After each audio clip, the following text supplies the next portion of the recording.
What do I call you, Rabbi? What's how do you say your name? It's a Koach. Koach. It means strength. Strength. How are you? Thank God. So Rabbi, tell me what how did you get involved in not involved, but when did you know that you wanted to follow? Is it Judaism? Mm-hmm. When did you know that? I think it's been from like when I was a kid. I don't often tell people like how I grew up because racism is racism all the time. I understand. And there's always this like thought that somebody converted, which I didn't. I reverted, and so I grew up as in the African Methodist Episcopal Church. Got it. AME Church, which actually really informed my spirituality in such that I understood, just like Judaism, that there is no difference between my spirituality and my justice work. Like they're completely intertwined. Mm-hmm. And I even wrote when in my the little essay you had to write, Yeah. I talked about Richard Allen.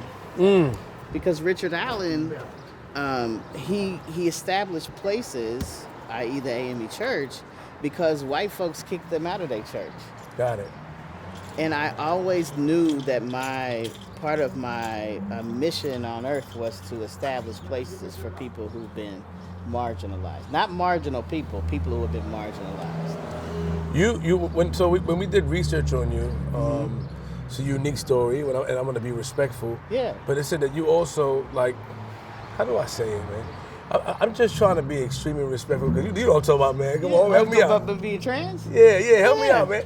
You gotta say it. You can't let me say it. Come on, man. You can't let me say it. There's nothing disrespectful by saying somebody's trans. Got it. What would be disrespectful is to inquire about one's genitalia. Got it. Because I wouldn't walk up to you and ask you about what's in your pants. No. Don't do that. I know we black, but we can't do that. Come on, Right. And as I've always known that I've been Jewish or Israelite or Hebrew, however, I use all three of those words.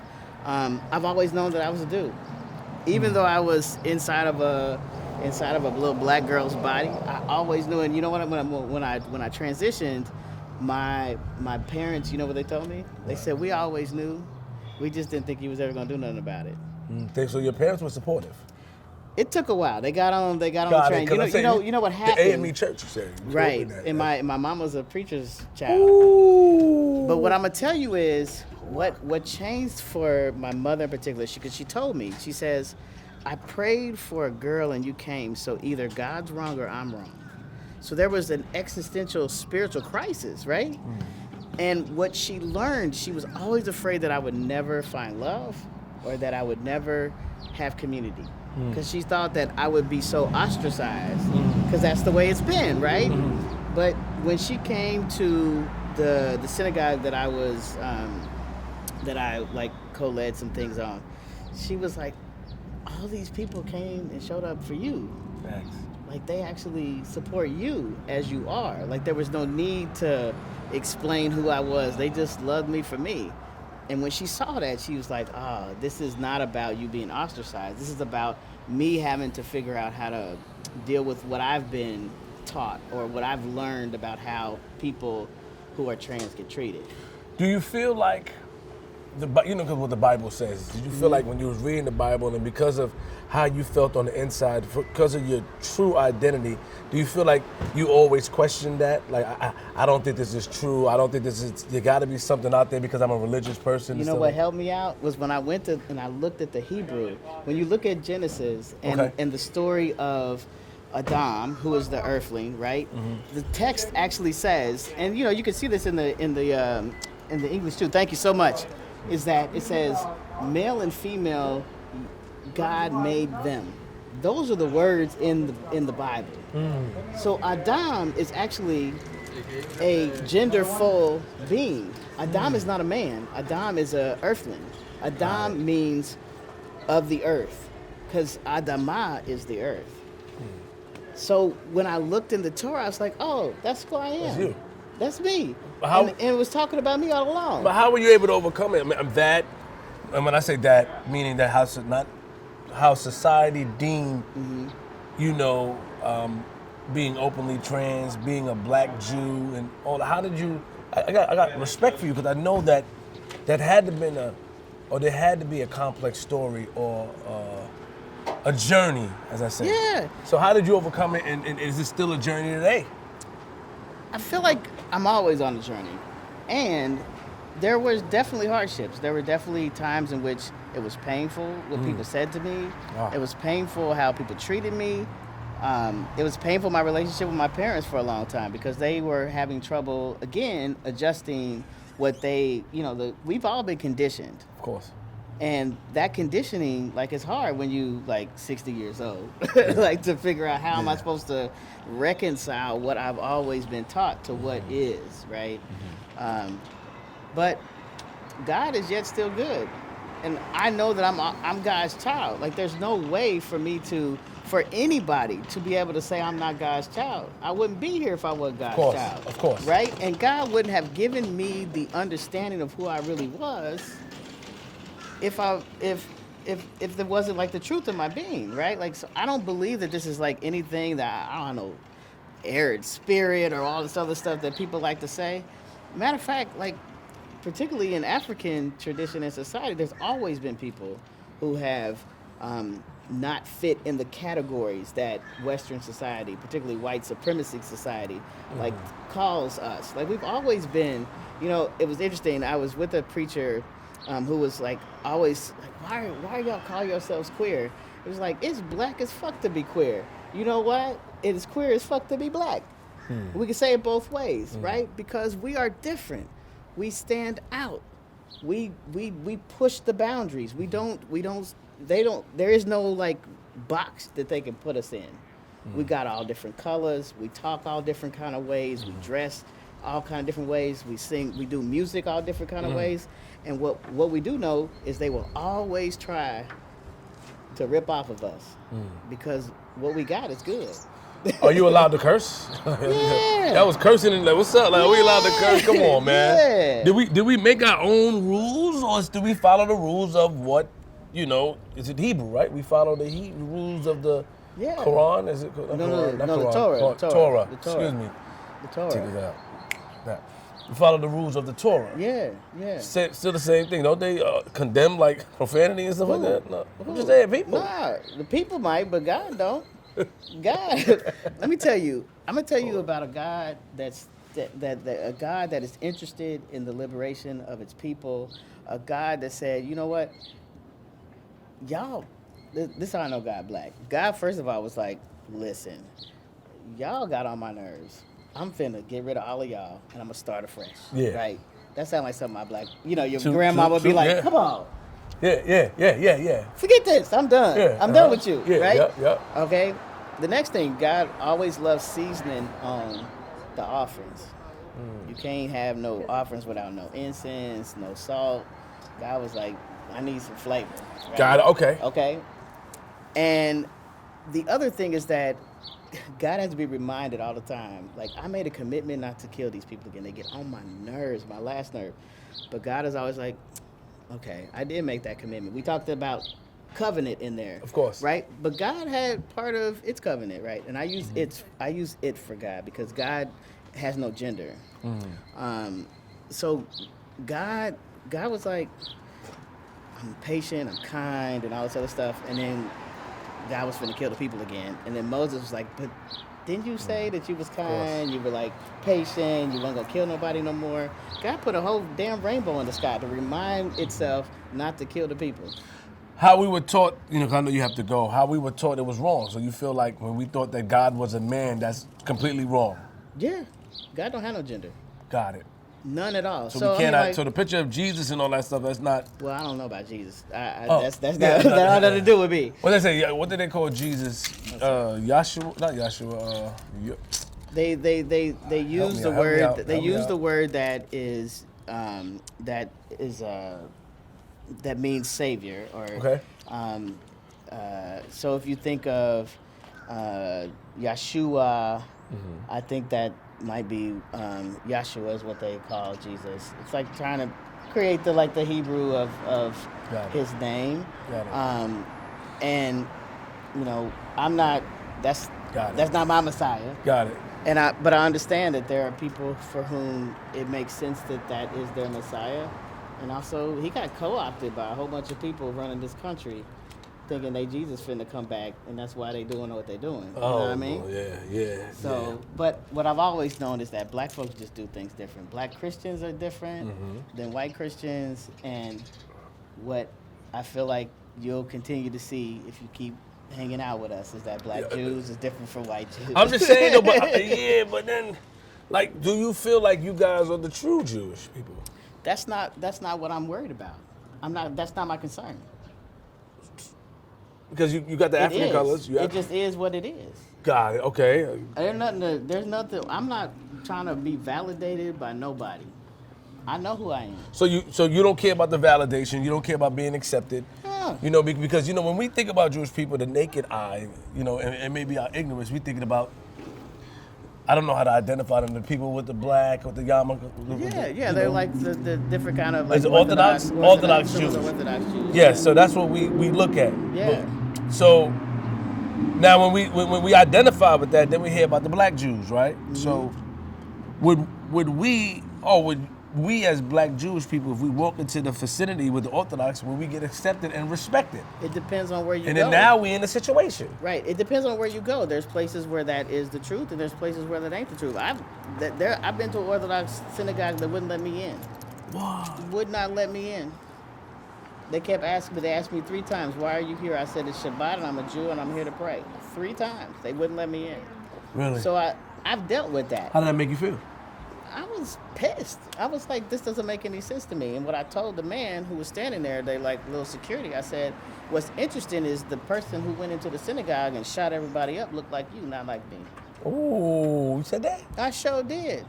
Because I'm not here to prove nothing to you. I'm here to do what I'm supposed to do. It's Shabbat. I'm here to pray. So I'm going to find a place to pray. It seemed like I don't need to pray with you because you're racist. What it look like for me to be praying with racist people? So he asked you 3 times, and you repeated it 3, like, this is what I'm here to do, and you just walked off. Well, I was trying to go to the synagogue next door. I had no idea. But the thing is, why couldn't I go to this synagogue?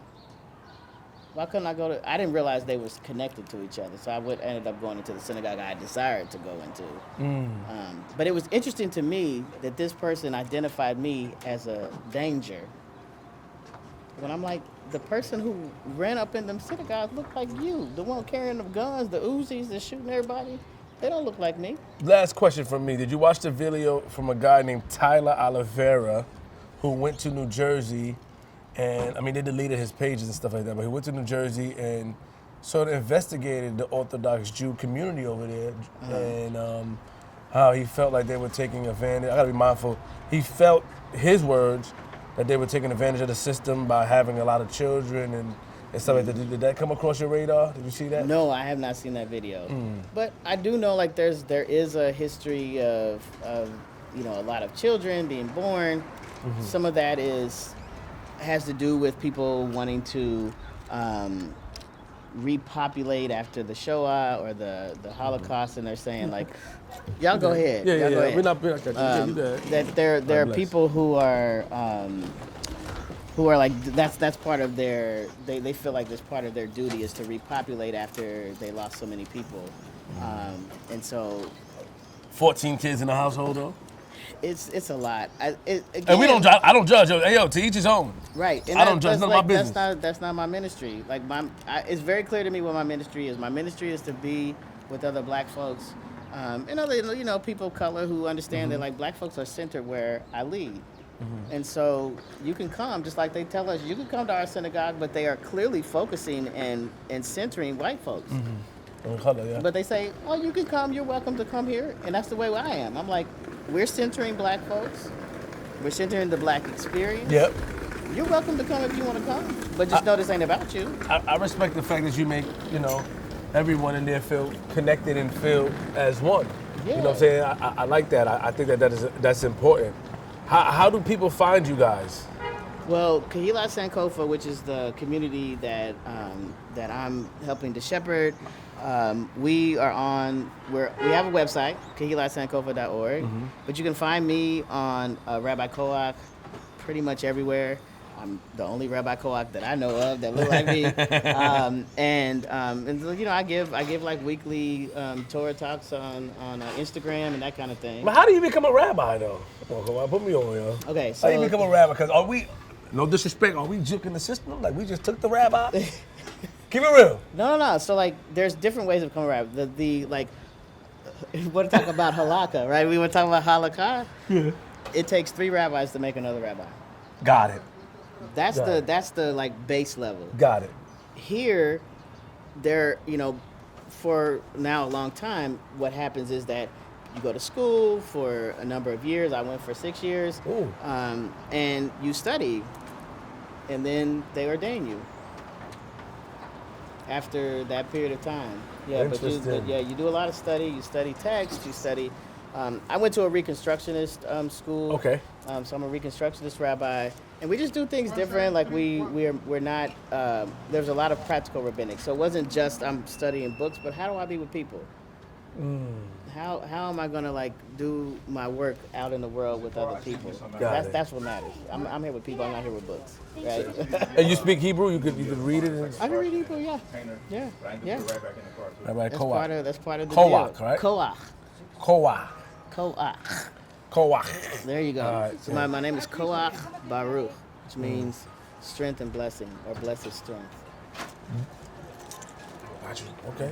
Are you able to get married and stuff? Meaning like. Oh, I am married. Ooh, all right, Koach. I am married. All right, happily? Yes. Right, We've been married for, we got married in 2020, so it's been. Shout out to you, congratulations. Yeah. Blessings to both of you. Thank you. You know what I mean? I think that is important. The reason why I ask that is because I know that marriage is important even with the Orthodox, marriage is important. So Absolutely. I just wanted to be respectful and stuff like that. Yeah, no, I'm happily married. Love my wife. My wife loves me. That's all that matters. I'm about to go pick her up so we can go to the Seder. All right, man. Well, I appreciate you, okay? It was good to meet you. I tried to watch I watched most of the other video that you did with the Hebrew Israelites. And I appreciate just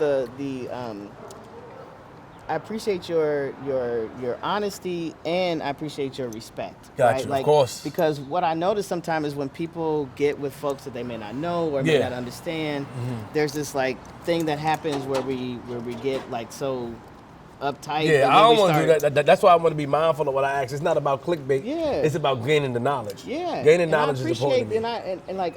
I've like been in community, thank God, with a whole bunch of different kind of Jews, and also like the Hebrew Israelites, and so, and I'm in community with like a variety of Hebrew Israelites, because like they are not a monolith either. Yeah. And so I have a much appreciation for what you're doing out here, and thank you for inviting me. Bless, man. I appreciate you, man. To speak with you. Don't worry about it, man. Thank you so much. Yeah. All right. You be well. Nah, you hold it down, man. Talk to Rabbi Shakes. I am. I am going to talk to him in a little bit. I am. I'm talking to him a little bit. But I appreciate you. No problem. Rabbi. Yes.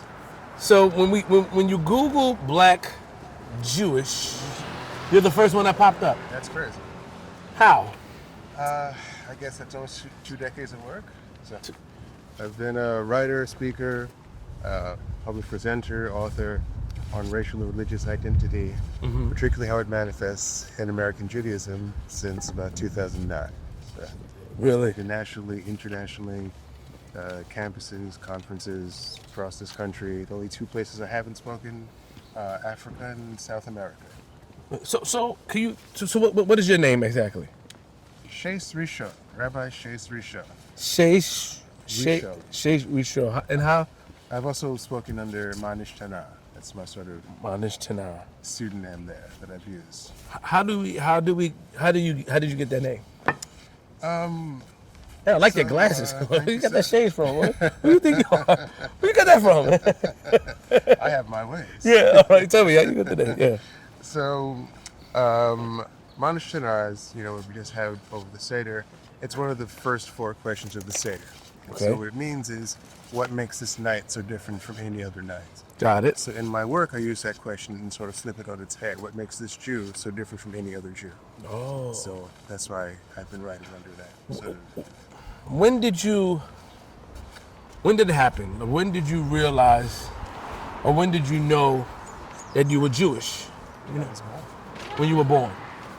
My parents are both African-American Orthodox Jews. I grew up in Chabad in Brooklyn, in Crown Heights. On my mother's side, in this country, has been African-American Jewish since it showed up here in the 1780s. So Really? we're most American, more American than most Americans. So what? And we could research that. Yeah. So, your mom was an Orthodox Jew. Yep. Really? Still is. Still, sorry, sorry, follow me. So it was passed down to you. Yep. Got it. So how do you feel it was being an Orthodox Jew and being black, growing up in Brooklyn? No, it's like being black, a little bit more black at it all. Yeah, but you know that when we identify the Jewish people, we identify the Orthodox, the yarmulke, that's how we identify. Correct. So that's what I'm saying. Like, if you were saying that, were you accepted in the community? How are we defining acceptance, really? I mean, Well, okay, I see how you look at it. You're saying that you're not looking for any acceptance. You are who you are. precisely. So you're not looking for acceptance for any other. But wouldn't you want to be one with anybody that's Jewish?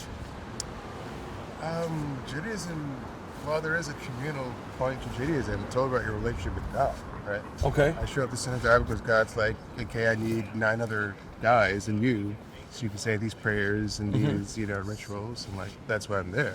If you're in any religion for the people, that's doomed to failure because your religion is in the people. Got it. That's interesting. So, say if I wanted to become Jewish, how do I go about it? Do I speak to you? You could speak to me, but you can speak after this. No, wait, hold on. No, I just want to know about what is there steps to it? So usually there's a process of being turned away at least 3 times. And why does that happen? It's just sort of, are you really going to be about it, right? Because it's not for me to life. Yeah, it's a lot of issues and marriage, family just within the relationship. And then how other people would treat you and they know that you're part of it. Got it. Like, are you really locked into this? First, you get rejected a bunch of times to see if you really like weed out the people who are just not really that kind of be strong in it. Got you. Then once you're in there, it's a lot of study. It can be anywhere from a year to up to 5 years. And then you're over the first one. I see that I was talking to Rabbi Kosch, and Rabbi Koach was honest with me as far as being a rabbi and also being trans, right? And I actually respect that tremendously. My question to you is, when you come, how easy is it for you to accept everyone and not judge? I know, because we're a very judgmental society. Was that instilled in you from family, like never judge, accept everyone for everyone? You know what I mean? I think Koach is fire, so I just want to know, like, for the people that's ignorant to that or don't accept that, how were you able to just look at people for we are all one, no matter what? Well, you ride for the black people, but no matter what. I ride for both my people. What you identify as, that's what I'm saying. I mean, before you get to any commandments or anything like that, the first line in Genesis, I think it's 121. Everyone's made in the image of God, right? Yeah. If you can't recognize the image of God in someone else, it means you're really not recognizing the image of God in yourself. And you have this picture, you have this idea, this ideal that you've created, and that's what's not rising, and that's what's not equitable. Because everyone comes to this world with their own particular challenges, their own particular, things to overcome, which is why the commandments are the commandments. Like in Judaism, there's this concept of if there's a commandment that you really resonate with, really enjoy, that's your thing, rock end, right? And if there's one that you really struggle with, that's what your given test is in this world. So try to overcome that one the most. Got it. And each one has every person's a different one. Some people it might, be keeping kosher. Someone else it, might be keeping the Sabbath. Someone else it could not be stealing. Everyone has their one that's been given to them to be their test in this world to see how well are you going to overcome it. And then there's one that's like a sort of freebie, where it doesn't take any thought. You're like, you do it easily. And that's like your sort of pad, your merit side. What school did you go to? Did you go to college? Yeah, Brooklyn College. Brooklyn College. Graduated? Yeah. English and secondary education with a minor in linguistics and film. I can tell you like an English degree. I can tell, man. You're very, very. I can tell you got. Well, I try. Have you ever debated anyone? Was that ever your thing? Because you seem like you'll be a great debater. I don't think I have debated people per se in an official sort of setting, but whenever you have Q&A portions to a presentation, there's always someone who wants to debate. So then I asked you this earlier. You know, some people may say, who do you think you are? Why do you think that you can call yourself a black Jewish person? Who says that you people are the chosen people of God? What do you say to that? Because I've heard that before and I've read that. There are a lot of questions in that question. Yeah, very good. I can answer backwards. Hey, I see. I'm trying to trip you up because I know you. You see, I gotta trip you up. I gotta trip you up. I'll take them one at a time. Okay, good. So when it comes to like, who do you think you are to say you're the chosen people? Again, there's not one place in Scripture where that shows up unqualified. Got it. So it's I've chosen you to do this. Got it. You chose us to fulfill your commands. You Got chose us to keep your Torah. I chose you to do these things. So it's never like, I just think you're gifted and special in and of itself, and you don't have to do anything. And that's it. That's not something that exists in Judaism. It's a cultural responsibility. Where Judaism is a mission of responsibilities, not of rights. It's what are you, what level, what sphere, what stratus are you, and what are your responsibilities to God and community by Genflip. So our responsibility is to the world as chosen people to be chosen to fulfill what God went and sat on a mountain and said, hey, I need to talk to you guys and do and show the world. Like there's this concept of let's be a light to the nations, right? How are we doing that? By doing the thing. Everyone heard about, God coming down the mountain and talking to these people. If we're not doing the thing, then what's the point of that having happened, right?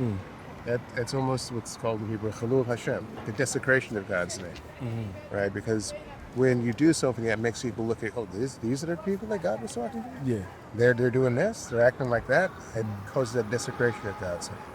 And what we're supposed to be doing here is the Kedusha, the sanctification of that name. Saying, who are those people? What are they doing? Oh, that's their God? Those are their commandments? And all right, I see you. That's what's supposed to be. Yeah. Have you studied any other religion? I've read. Did you respect any other religion? I can respect their religions. If it's not my religion, it's like my path isn't their religion. I mean, that's one of sort of the, I don't want to say problem, let's say challenges of Christianity, where it took sort of the Torah, which is only supposed to be for Jews, and made it sort of universal and created a judgment scale for everyone else, right? Everyone else is not supposed to do keeping by some Old Testament law. It's only specifically for Jews. Everyone, like we're a religion that doesn't believe you have to be Jewish to go into heaven. Right? Keep your things. These specific laws, only we have to do that. No one else has to do any of those things. Are you aware that Catholicism is considered the #1 religion? I'm not surprised by that. Have you read what type of book? King James, the Gospels. Yeah, I've read those. Read those, and what do you feel about those? I feel they were written to very specific audiences. You can tell by the authors. You can tell by who they address. I also feel like they internally don't follow their own logic in some spaces. Can you explain that? So if you ask who's the first person who saw Jesus after he was crucified, each gospel has a different answer, right? One says he was gone when they first go to the cave. One says Mary first saw him. One says, I think John first saw him. So different stories. Different stories. Not consistent. Not consistent. Who will betray him? It says when the cock crowed 3 times. One says after the cock crows 3 times. When will he come back in resurrection? On the 3rd day. One says after the 3rd day. And all of them sort of miss the point where it says, essentially it's saying, by my resurrection, you'll be able to prove that, I and he else know whatever. But he doesn't ever go back to people that doubted him in the first place, which is why we can have these questions. He goes back to his own followers. The entire point of the resurrection, according to his own scriptures, is to come back to sort of the Pharisees, which he never does. Got it. So there's all these internal conflicts where it misquotes the Old Testament several times. So as the prophet says, as the book says. Nowhere does it say that. As Jeremiah says, no, that was Isaiah. As Isaiah says, no, that was Zechariah. So there are all these sort of internal inconsistencies because Christianity only took off when it was spread to non-Jews. So that's where you have things shifting, where he was Saul of Tarsus and changed his name to Paul, and he goes to the Corinthians, and that's where the spread of Christianity happens. It wasn't happening in Jewish spaces where the Jews were, except for maybe the Ebionites, who were the descendants of the original 12 disciples, and they got excommunicated by the Catholic Church for being too Jewish at the Council of Nicaea, where the Sabbath moves from Saturday to Sunday, where Jesus moves from mortal to divine. So it's Christianity, as we know it, was really a function of trying to unite the Roman Empire under one religion and adapting each pagan practice under the umbrella of Christianity, which is why there's so many trappings of Christian holidays, Easter, Christmas, and all these other things.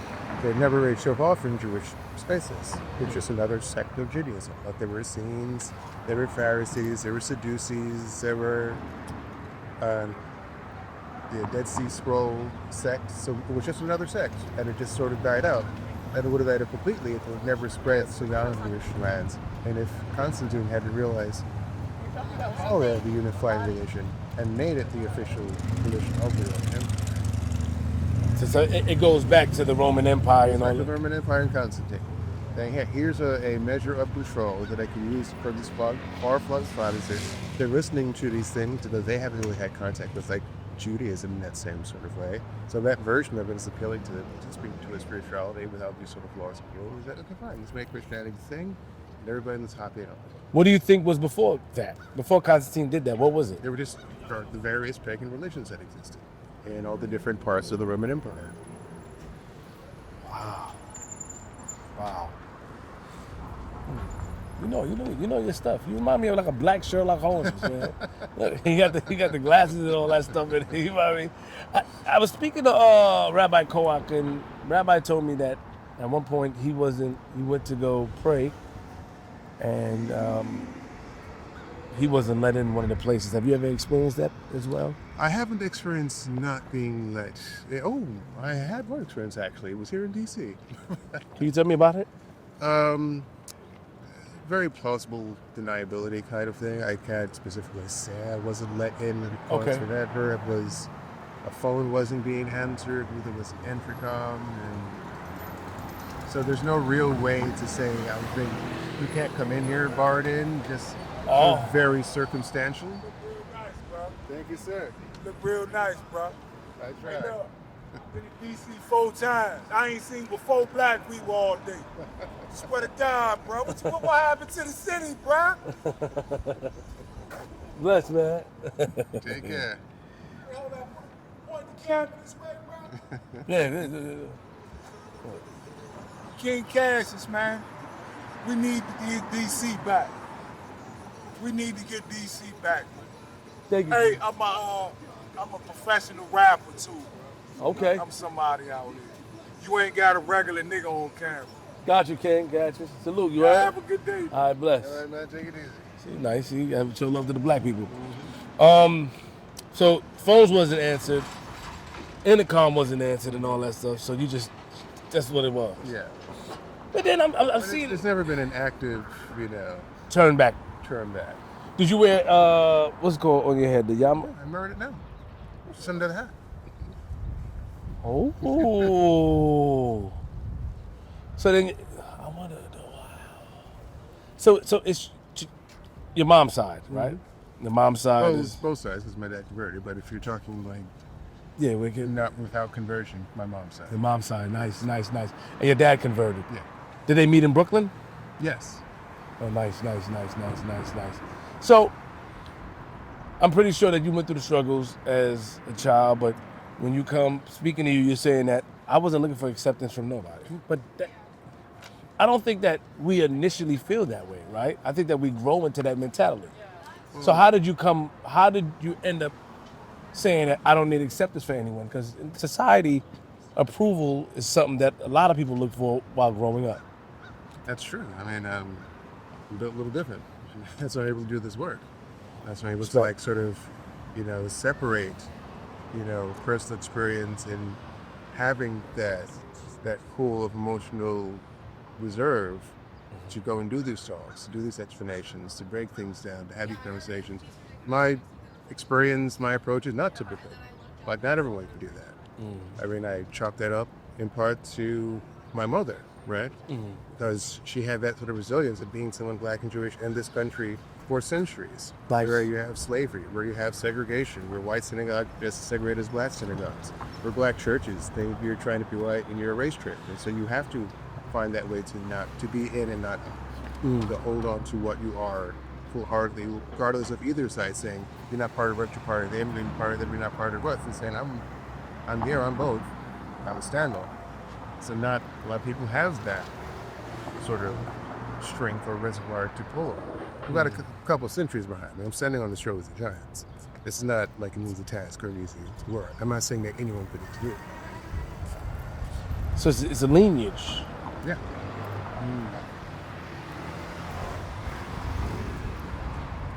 So, can you tell me, how did you become a rabbi? Accidentally. How do you? The same reason I got into this work, accidentally. I just wanted to be a filmmaker. I just wanted to write about dragons and elves, make movies, Lord of the Rings. But my first screenplay was that it would be about the African American Jewish experience. I'm like, I'm screaming, I have to. There's nothing out there. Yeah. Let's do that, like, of course, for the culture. And so if you do screenwriting, you know that one page is about one myth on screen. Yeah. So at the end of writing this screenplay, I had a 283-page screenplay, and I'm like, no one's going to be sitting here for 7 hours, of course, watching this thing. And all the topics I was touching on were so in depth, superficially being touched. There was so much touched on, and not really enough time to really touch upon any of it. It was almost like, what's the point of writing this? It's not getting anything done. Just of course, waving at things. And so from there, I was like, well, if there only was a vocabulary around the African American experience, Jewish color experience here in America in particularly, it would be easier to write this script. And so that's where I started sort of blogging. And so like, hey, this is what it's like. Here's what we experienced. Here's this and that. And it was happening against the backdrop of other Jewish color bloggers that were also doing the same thing. It's Jordan Weiler, there's Lisa Hausman, Diaries of a Dominicana, there was Shirley Getting the Price, Smokichu, Sasha King, and Mitchie Yaakov.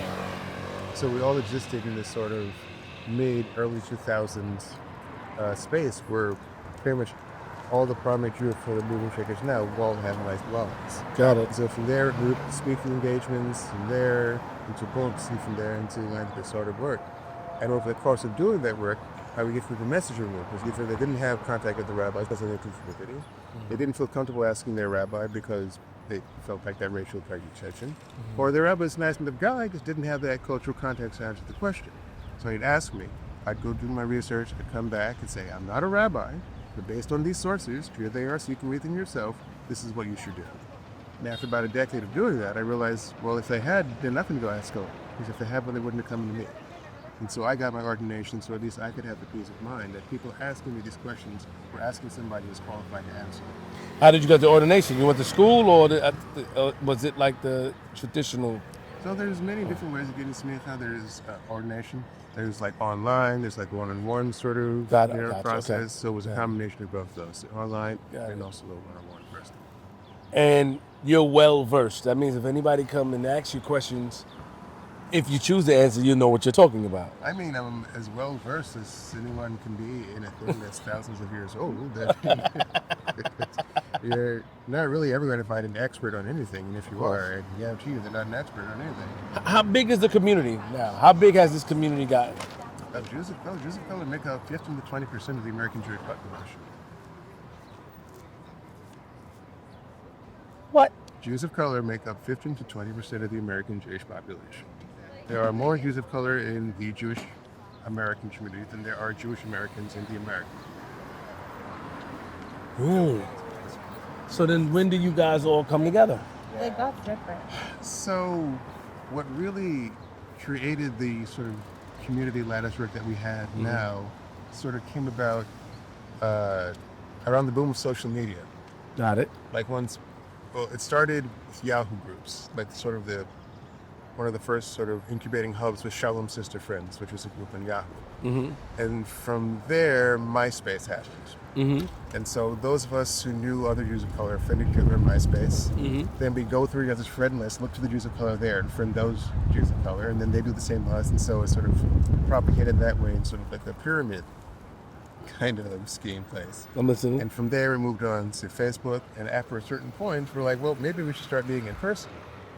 But a lot of us, they're people, they're Jews of color I've known for decades, know all about their lives. We have yet to meet each other in person. Do we follow? Is Jews of color pro-black? Meaning, Well, Dr. King, Jews of color Malcolm X? are like people of color. You know, it's the same dynamic. Just take Jews out of the equation and think about that dynamic. Whoop. So, but do you support the? Well, I'm The- specifically an African American Jew who also happens to be a Jew of color, just like an African American who also happens to be a person of color. Gotcha. Okay. See, with the smooth talk again. But you know what I'm asking? I'm asking, like, do you support the black Are you movements? talking about me personally? Yes. Yes. Okay. Are you talking about Jews of color as a model? But that's because it's just like people of color. Mama, yeah, I understand. No, I'm talking about you personally, like, you Personally, know. no. Me personally, all day, every day. I grew up watching Eyes on the Prize. Ooh, So, yeah. okay, all right, chill out. Are you a Malcolm guy or a Martin guy? Obviously, Malcolm, man. Oh, okay, hold on now. Okay, yeah. But that's the thing. You need both. You need a You Malcolm do, and a Martin. yes. Because if you have neither one, they can be ignored. Right? If you have- Explain that. It's like sales, right? If you say to somebody, would you like to buy this? They have two options, yes or no. Now you say, would you like to buy this or would you like to buy this? Automatically, they are forced to choose between one already.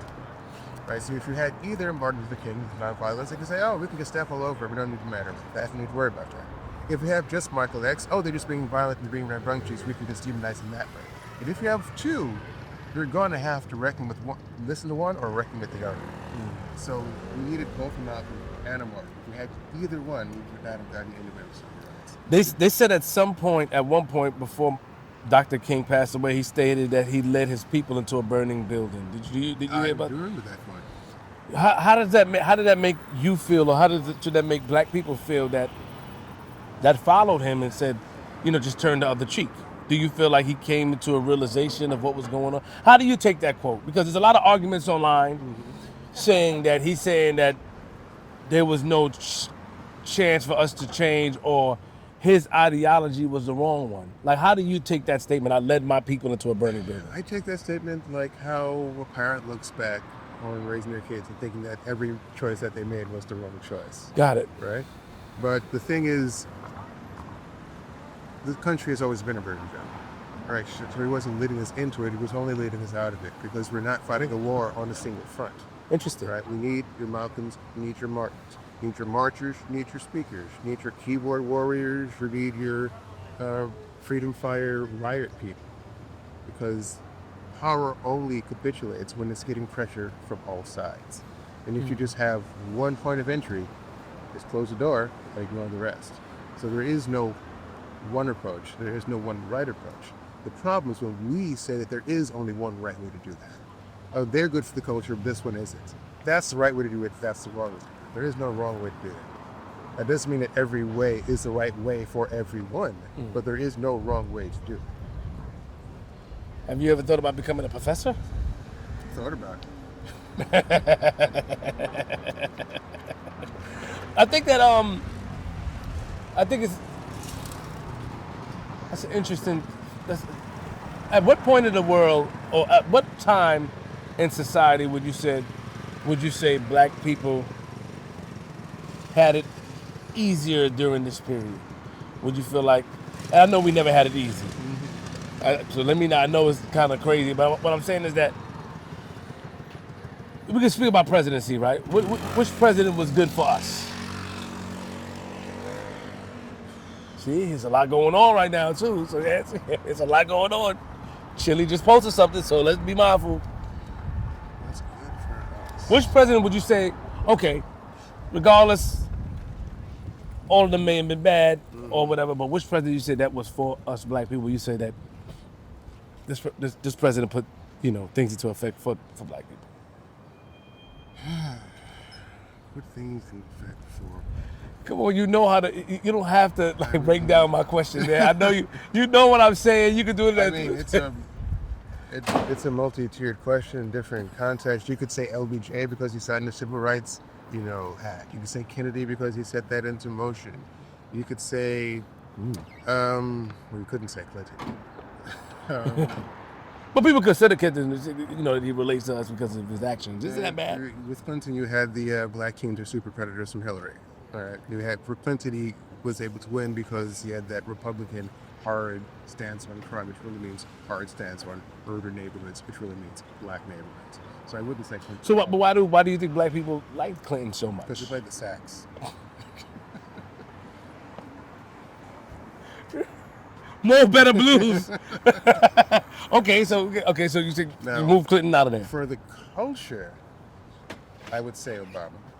Okay. But I don't know if policy-wise, particularly, there was a forward pushing of a policy. Can you explain that to me? Because there's a lot of our people, that are kind of like against Obama. When Obama, I remember when it was 2016, whatever he got. I remember the excitement. I mean, we all went. I remember outside, everybody was celebrating. It was like Christmas Eve. Yeah, and then after, people weren't too happy with him, and I really don't. Maybe I have to do more research. But why do you think people weren't happy, aren't happy with Obama and whatever he put in effect? I think they failed to realize that any president, even the best president, is working uphill, right? He's not able to just get things done. He's supposed to be a weird dictator, like someone who shall not be named. Of course. And they were expecting, like when someone black wins the lottery, and everyone's expecting, oh, now I'm going to get some money from you. Like, no, I got other things to take care of, just because, so they were, I think they were expecting something that was unrealistic, right? And something unrealistic because he was black. If he was a white president, they wouldn't necessarily consider, oh, this policy and this party and that party, and they have a more cogent view of what could happen. There was just something where they just assumed or hoped that, oh, he'll just sign all these things, we'll have to come up and roll this and that. And that's just not realistic of any president, no matter how good they honestly, genuinely intend to be. Have he done, would you say that he's done some things to push us forward or just to keep us stagnant? I think, so far our own black presidents, I think he did a good job of representing, right? You had a president that got in and got out without like major scandal or anything like that, or the worst scandal was that he wore a tan suit that one time and everyone lost their minds, right? Yeah. He had raising two teenage daughters, in and out the White House. No scandal there, which we just had the Bush twins before then, and they were wreaking havoc. Yes. Michelle Obama was putting forth health things that everyone said it was terrible now, what everyone loves now that RFK is saying the same things in his white team. He was able to articulate, right? There's a very oratorial, excellent way of speaking. What was that laugh? Come on, do a mama like that. Come on, Grandma, man. Do our boy like that. No, I happen to think that he was a really good man. Look. The voice. He made you feel things. You got it there, you felt like this man has some intelligence. Yeah. He's going to lead this country out of a hole that's it. Do you think that that's what it was? It was just because he's black and we had hope. And people felt like he let us down. It's black and we had hope and black and we had fear. Right? Like, is he going to make it through this term? Is he going to be assassinated? Are all these things going to happen? Yeah. And the threat, that he does something wrong and reflects on all of us. Like that same relief that we feel when we found out a mass shooter isn't black, right? Yeah. That, that line. But So then you'll say you move Clinton out. What about George W. Bush as far as absolutely not. Well, so you get the absence. So from there, so then Trump would be, not Trump, Obama would be just the next one that's just was like. And you'd be the next one, I would say. Got it. Okay. And I would say more intentionally, right? I would say even though Kennedy and LBJ, that wasn't necessarily them intentionally trying to be good people, it was them sort of navigating the country and being forced to respond more, right? If there wasn't a civil rights movement, I doubt they would have said, hey, you know what? We should make sure rights are equal. Yeah, of course. How do you feel like about, are you familiar with groups like ADOS and American Descendants of Slaves and Yes, FBA? FBA, yes. Yeah, what do you, what's your thoughts on those particular groups of people? I think that sort of arises because there's an obscurity or intentional obfuscation around the term African American. Okay. Where people don't understand that African Americans are specifically referring to African diasporic descendants here who do not know where they came. Got it. So the jury coming to America now is not African American, it's Nigerian American, right? Someone from Ghana who comes here now is not an African American, they're a Ghanaian American. They know where they're from. African Americans are specifically those here who do not know where they come from. So South African, you think, oh, I'm African American. No, you're not. You're South African American. Do you understand that, So I think FBA's and AOS is trying to no, we're talking about this group of people. Yes, they are. They don't care about, We're not talking about continental Africans. We're not talking about white South Africans. They're saying that they could black people here. They're saying that, I spoke to Yvette Cornell, shout out to her. They're saying that they can trace their lineage 7 generations back in America. Correct. And then somebody would come to them and say, but wait, why wouldn't you identify that you have some African in you? And they just say, well, when I spoke to some of them, they're like, man, we don't care about that. How do you feel about that? Because, I see Rabbi Koach, he rocks the colors of so how do you feel about that? Do you understand this? We rock the colors too, right? This place we came from, and then we have to figure out what we're doing now. That's like saying, my grandfather was a millionaire. Okay, but what are you doing now? You're on the corners with a company in? So what does it mean that your grandfathers are millionaires? How do you feel about reparations then? Absolutely. So you support that? Absolutely. I think it's great. So do you feel like how some of the people feel that people who are not African American should not speak on Correct. their business reparations? So you stand with that? Yeah. Can you explain why? Why would we have somebody else in the room that wasn't in the room in the first place talking about what's happening in the room? Ooh, we try to body that. Yo, chill with that Sherlock Holmes type word. You try to body that, okay? All right, that was fire. That was fire. So then, okay. So when I speak about me in New York, right? And shout out to, I'm gonna shout Yvette out because I told Yvette, I said when I was younger, growing up in Brooklyn, East 93rd and Winthrop, in that melting pot. All right. Yeah, my grandma and stuff. I wasn't taught the difference between, because my mom is Haitian, my father's Jamaican. My mom is Haitian American. She was born here, but I wasn't taught that. I wasn't saying, oh, they're African. We all was black. That's how I remember it. And it's not until I got older, there was a guy named Breadman who used to call on my podcast and say, yo, you FBA, or you're not representing, why you don't have any black people on your show? And I'm like, I got black people. And it wasn't until I got older where I started to understand that there were some sort of separation that I wasn't aware of because my parents didn't make me privy of that. That part of Brooklyn was a melting pot. And I don't think that when I was younger, some of the Caribbean people wanted to admit that they were Caribbean. They was black. So I was saying that you wouldn't know that until you went to somebody's house and met their parents. So what do you say to people that like that, right? That says that, we all black, we should be one.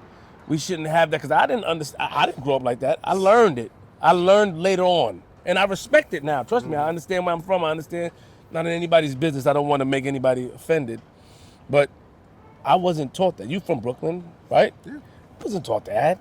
It was not me. I don't know, maybe your days you was. I wasn't. In my day, there was a huge tension between specifically Haitians and the African American kids there, and not so much the rest of the kids there. I don't know, it's just, was it Haitians or Jamaicans? Haitians specifically. He had like the Haitian booty scratcher. Yeah, the jokes. Yeah. But then wouldn't that make Haitian people afraid to say that they were Haitian? It did. See? And I think that was sort of leaked down that we were getting from, I guess, the beef of our parents. Got it. Because in that sort of time, what keeps happening, it happens to African Americans, and at that time Caribbean Americans, happens to African Americans, continental Americans, where there's this sort of weird tension where like Caribbean Americans at that time coming over, continental Americans coming here, oh, African Americans y'all are lazy, you're this, you're that, with those opportunities, I'm just able to da-da-da-da. And then African Americans like, well, how do you think you're able to da-da-da-da? Because we did the work over here. Like we did the civil, we weren't getting beat up by dogs, we weren't getting water hose. Yeah, maybe we're a little bit tired, but you're coming over here, you're crapping on us, but you're taking advantage of the doors that we open. And so that's what that. So that was a thing back in your days when you were. You're saying that now it's with continental Africans and African Americans where it's happening. Like your Cynthia Urivos and African Americans. So now that's the tension. Before it was the Caribbean Americans and African Americans that had that tension. Because I grew up in, I'm 38, about to be 39. I mean, so yeah, by your time you're around, Mr. I'm Yeah. 44.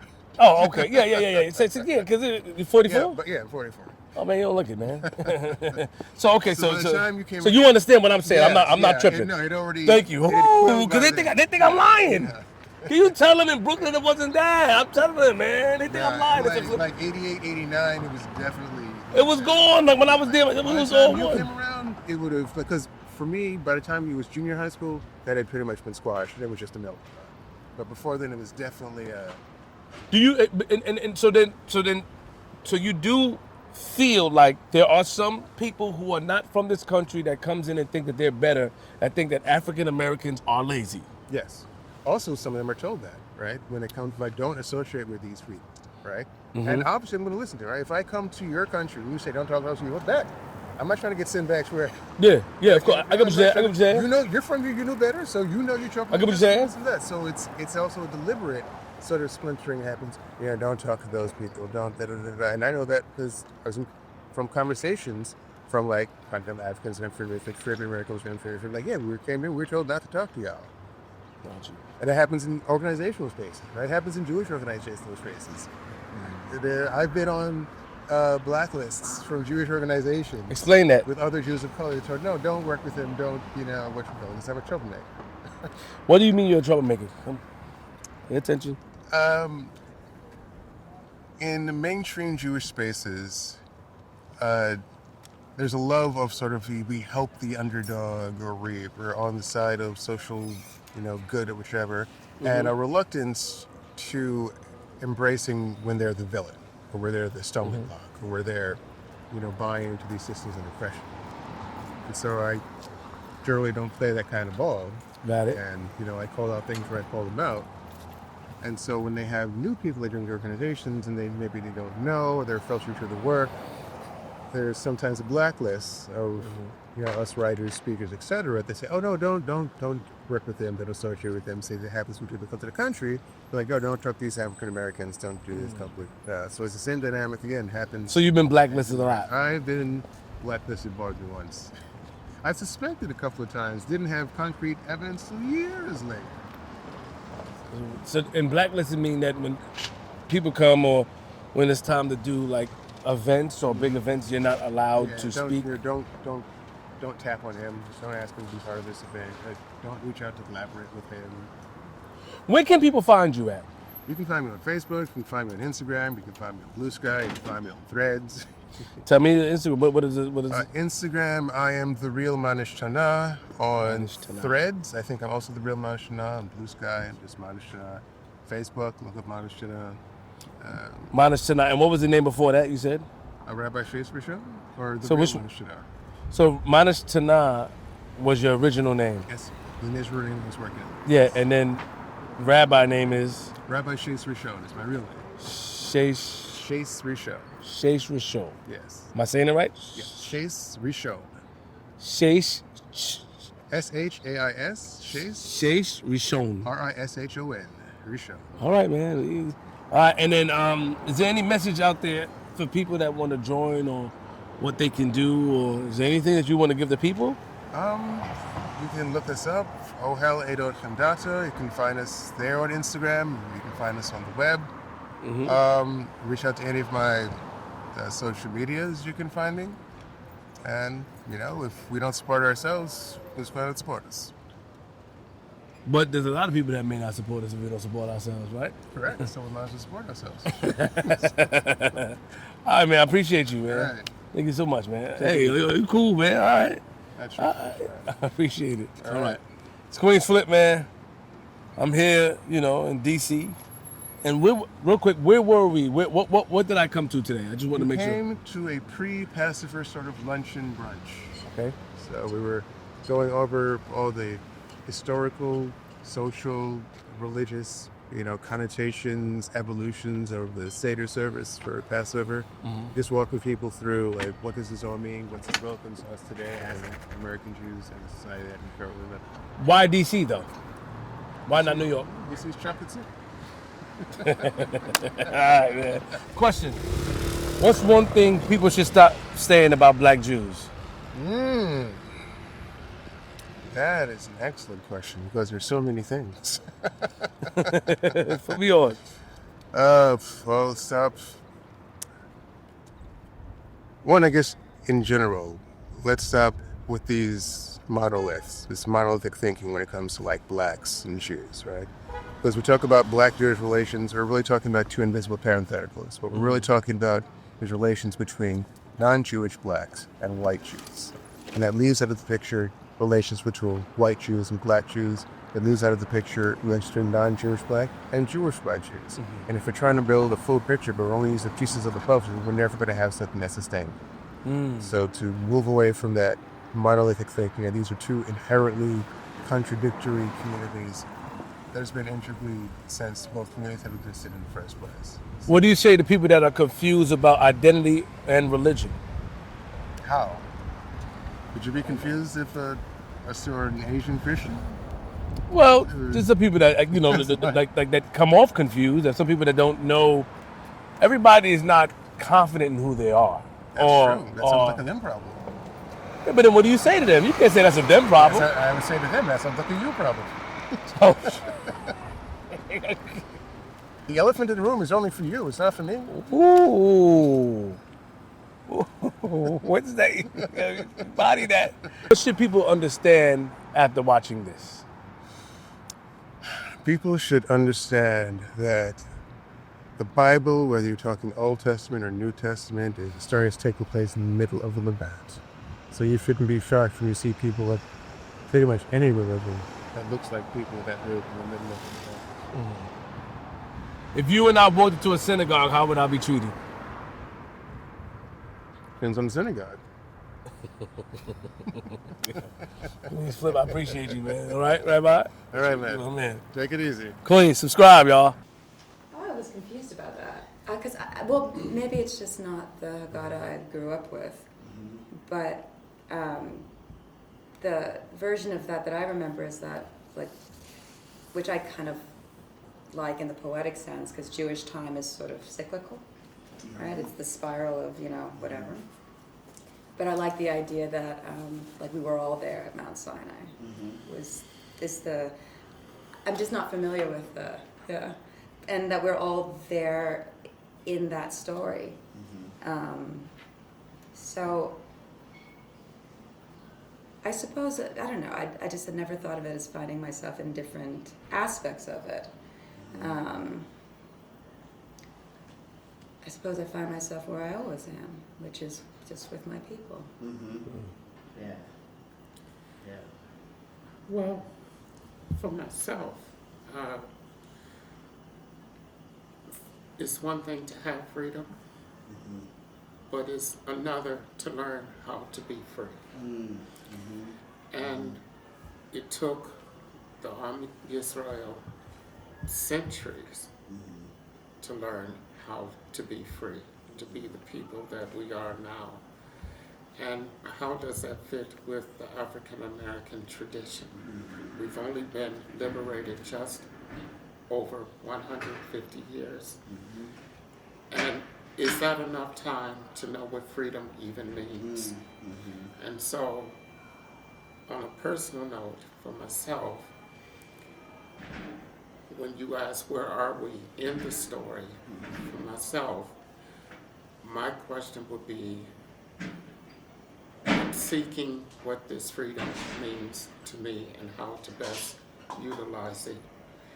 And how can I be of a service to Hashem,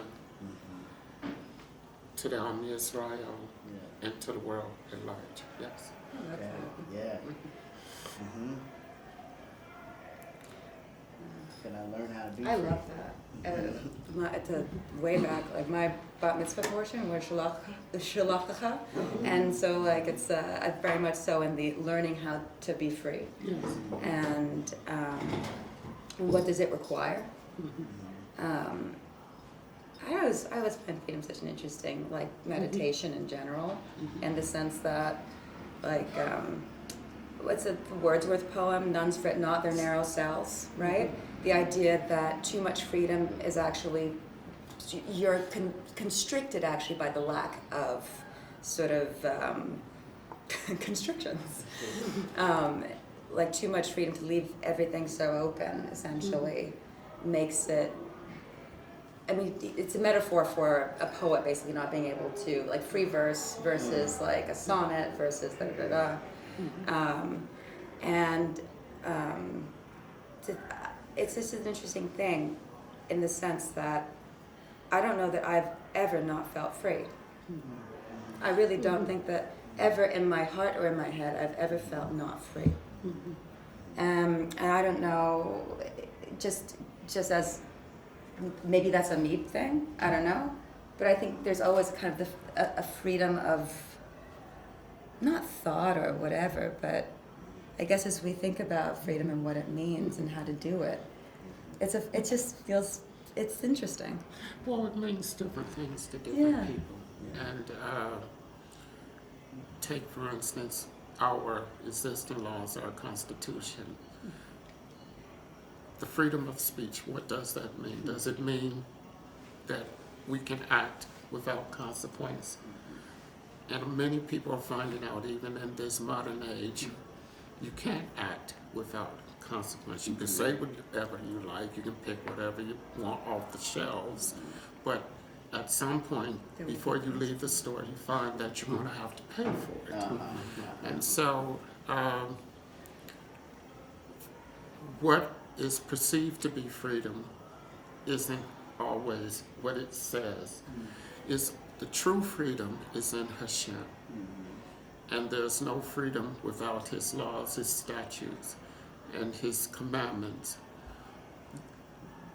But we have to do the work. We have to make it work. We have to understand what these Hukim and Mishpatim mean to us and how to be better persons. And sometimes we can make more of a situation than it really is. Sometimes we can make mountains out of molehills, not because of Hashem, but because of our own egos or because of our own selves. We're in the way sometimes of the will of Hashem and what He wants from us, when really what He wants from us is more simplistic. And I think it's a very broad question about this freedom concept. Yeah. Well, I'll say that when the people breached the other side of the Sea of Reeds, like one of the first things they got were instructions. Okay, they got the 10 Commandments or the 10 Precepts. They got all of the ways in which they could be in right relationship with each other. Right? You cannot, if you harm a person who is pregnant, this is like what's going to happen. If the baby or the fetus rather is intact, this is what happens. If the mother or the person who's delivering or is pregnant dies, there's a different kind of consequence, right? If you have a field and you have planted things, right, that you have to leave the edges of your field, unharvested, because there will always be people who might need to have access to food that didn't have it at their own place, but they can access it there, right? So they were given instructions. So and I would say, even when you think about the Mishkan, right, that kind of traveling really kind of a war tent, but the traveling service area, it had very distinct measurements, right? The tourist spends a lot of time, like It gets really good. Yeah, right? You've got the gemstones, you've got that for the Hoshin and all the stuff, and like Right. everything's there. And it's sort of a feast for the eyes, or as you're imagining it, yeah. But Yeah. it also transcends too, because you have the Kodesh Kodeshim, right, the Holy of Holies, Yeah. and it has the exact dimensions as the Aron. Yes. Right? There's yes. no other space with like how do you get the Aron in there, how do you get it out of there. So there's also that dimension of something that's metaphysical and super rational to even our finite laws of physics and math and constrictions, where it's like, no, this isn't just a building. You guys aren't just creating something because you can. I'm still in this. Yeah. Right? Some of these things are not going to make sense if I'm not part of this mix. Right. This does make me a sanctuary so that So I I may can dwell dwell with them. with them. Right. Right. Yeah. But I'm thinking about the dimensions of the Mishkan, and I know like people are like, we need to make our tent bigger, and I'm like, actually the dimensions in the Torah were very clear. Yeah. And there's some times where we need to keep things out and people out, right? And there's times where there's permeation needs to happen. The further you go into the Mishkan, that reduces the number of people who can be in there, right? And so I think that there are ways in which there are these dimensions, or you were saying like constrictions or things, rules or laws or precepts that we have in order to help us maintain this kind of this freedom. I mean, law. You cannot be free without law. No. I think that's true. And I think that you also can't be free without truth. So some orientation towards what is real, right? I mean, I think that also lends itself to the specificity of the law. We are a people that we get into lots of fights about small details for a good reason, because it matters. I read, I don't remember where now, but like Christianity is sort of like, the idea of Christianity is sort of, it's a blurring of things in order to make the world more right. But I would say with Judaism, it's emphasis on particularity and a granular understanding of things. And I think it's a clearer expression of a desire to connect with Adonai or Hashem. And I just think that there's something to that. And I think always when we say liberation or freedom, you ask from what and to do what. It's not enough to have freedom from, but freedom to. Yeah. Yes. You hit on it for me. But like a lot of things you're saying, there's no freedom without rules. Just think of it practically, right? If there's no rule against theft, right? None of us here are free, because someone might come in our window and steal what we have, because there's nothing protecting them from doing it, because everyone's free to do whatever they want. So you can't even have that freedom unless there's rules and laws around it. Again, there's a difference between freedom from and freedom to. Like Rabbi Kosch said earlier, he said, let my people go. That's the first half of the verse, right? The rest is so that they may go and serve me. We see that a lot around sort of the moniker of we're the chosen people. There is no place anywhere in Torah Tanakh where chosen people just sits alone by itself. Like, you are my chosen people to fulfill my commandments. You are my chosen people to do these things. It's like, for us to run around saying, oh, we're the chosen people, it's like, a kid saying, oh, I'm my chosen one of my parents. Like, yeah, we chose you to do the chore of picking up the garbage. Like, that's what we chose you for. You're not just some chosen one in and of itself. And when we forget that, that's when we get into these weird spaces of, oh, is this Jewish supremacy, or is this kind of hierarchy of Jews, non-Jews? Like, We didn't choose to be chosen. but to do something. Yeah, right? yeah, You're chosen you're to do a thing. something, right, It's right. not, oh, I like you. That's it. I like you. I think you have the potential to do this important thing. So do this thing. Yeah. It's a caveat. It's a conditional. It's a equation. It's not. The brothers can correct me if I'm wrong. The Torah teaches that we can be as holy as we want, or we can be as wicked as we want. But there is a choice. Yes. We have a choice. We have a choice to be Jewish. We have a choice to be holy. We have a choice to be ambassadors. We have a choice as persons of color to have a space and to represent what Hashem wants from us. And I think having a choice is a good thing. Because many people act as though there is no choice, or that they're being forced or coerced. But Hashem does not force us. He said, I set before you my laws, my precepts, I set before you life and death. Choose you this day whom you will serve. And you can't be free without having boundaries. Even in your homes, those of you that have children, your children are safe and feel safe. Why? Because you have set boundaries for them. They know what they can do, what they can't do. You've set a schedule for them, when to get up, when to prepare, when to go to school. They have something to look forward to. And this is what Hashem has done for us. He has set before us terms. If you follow these terms, if you follow this contract, this is what I will do for you. So there it is. That's what covenants do, right? It's like, No notes. here's my terms, here's your terms, and you can agree to it. Do we drop the mic? As the kids say, right? Anybody else want to chime in here? I want to make sure that if you're like raring to go. Am I able to ask questions, or I gotta stay? I gotta stay quiet. Okay, so real quick, are you guys considered, like, what do you guys consider? I want to get it right, because my team, when they told me, they were saying that we're going to interview Black Jews, right? It's Jew, because some people say that the word Jew is derogatory. So am I able to say that, or The word Jew is not derogatory. it's not? No, that's what we are. Well, before we get to that, introduce yourself. My name is QUEENZFLIP. Pardon me. How you doing? Yeah, how you doing?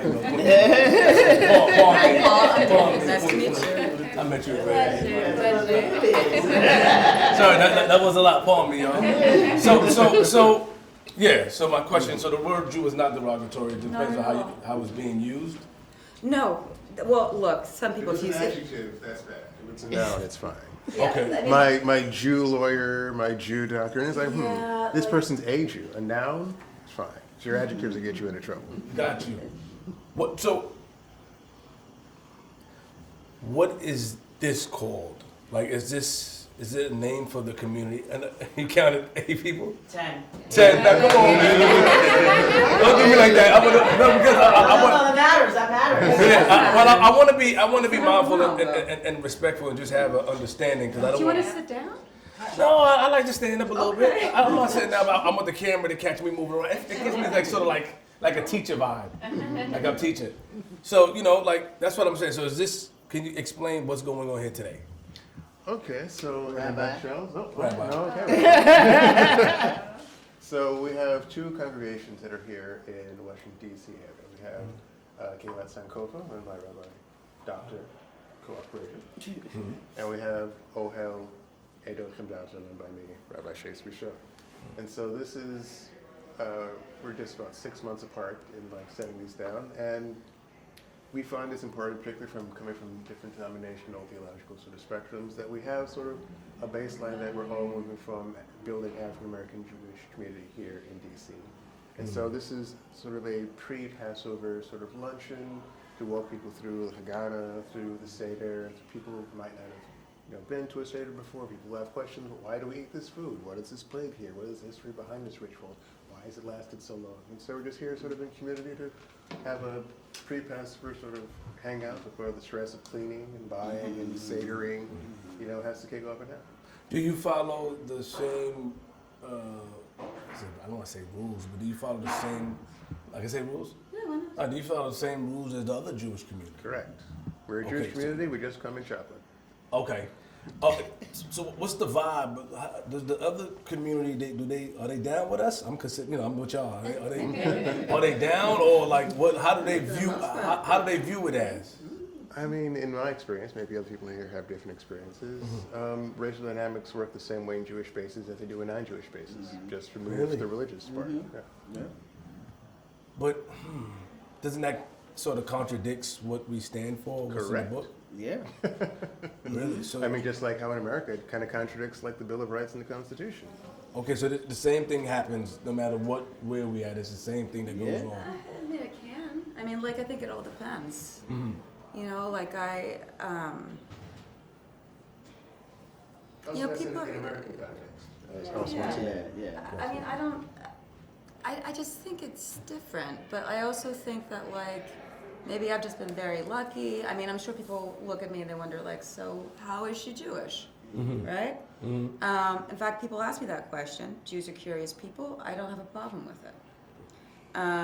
I just see it essentially as every Jew is a member of my family. And if they're doing Jewish right, then that's how they see me. For people who never met a black Jew before, what do they get wrong? What do they usually get wrong about the black Jewish community? That all of us are converts, and that we don't know Judaism. And well, in my case, I can say it better.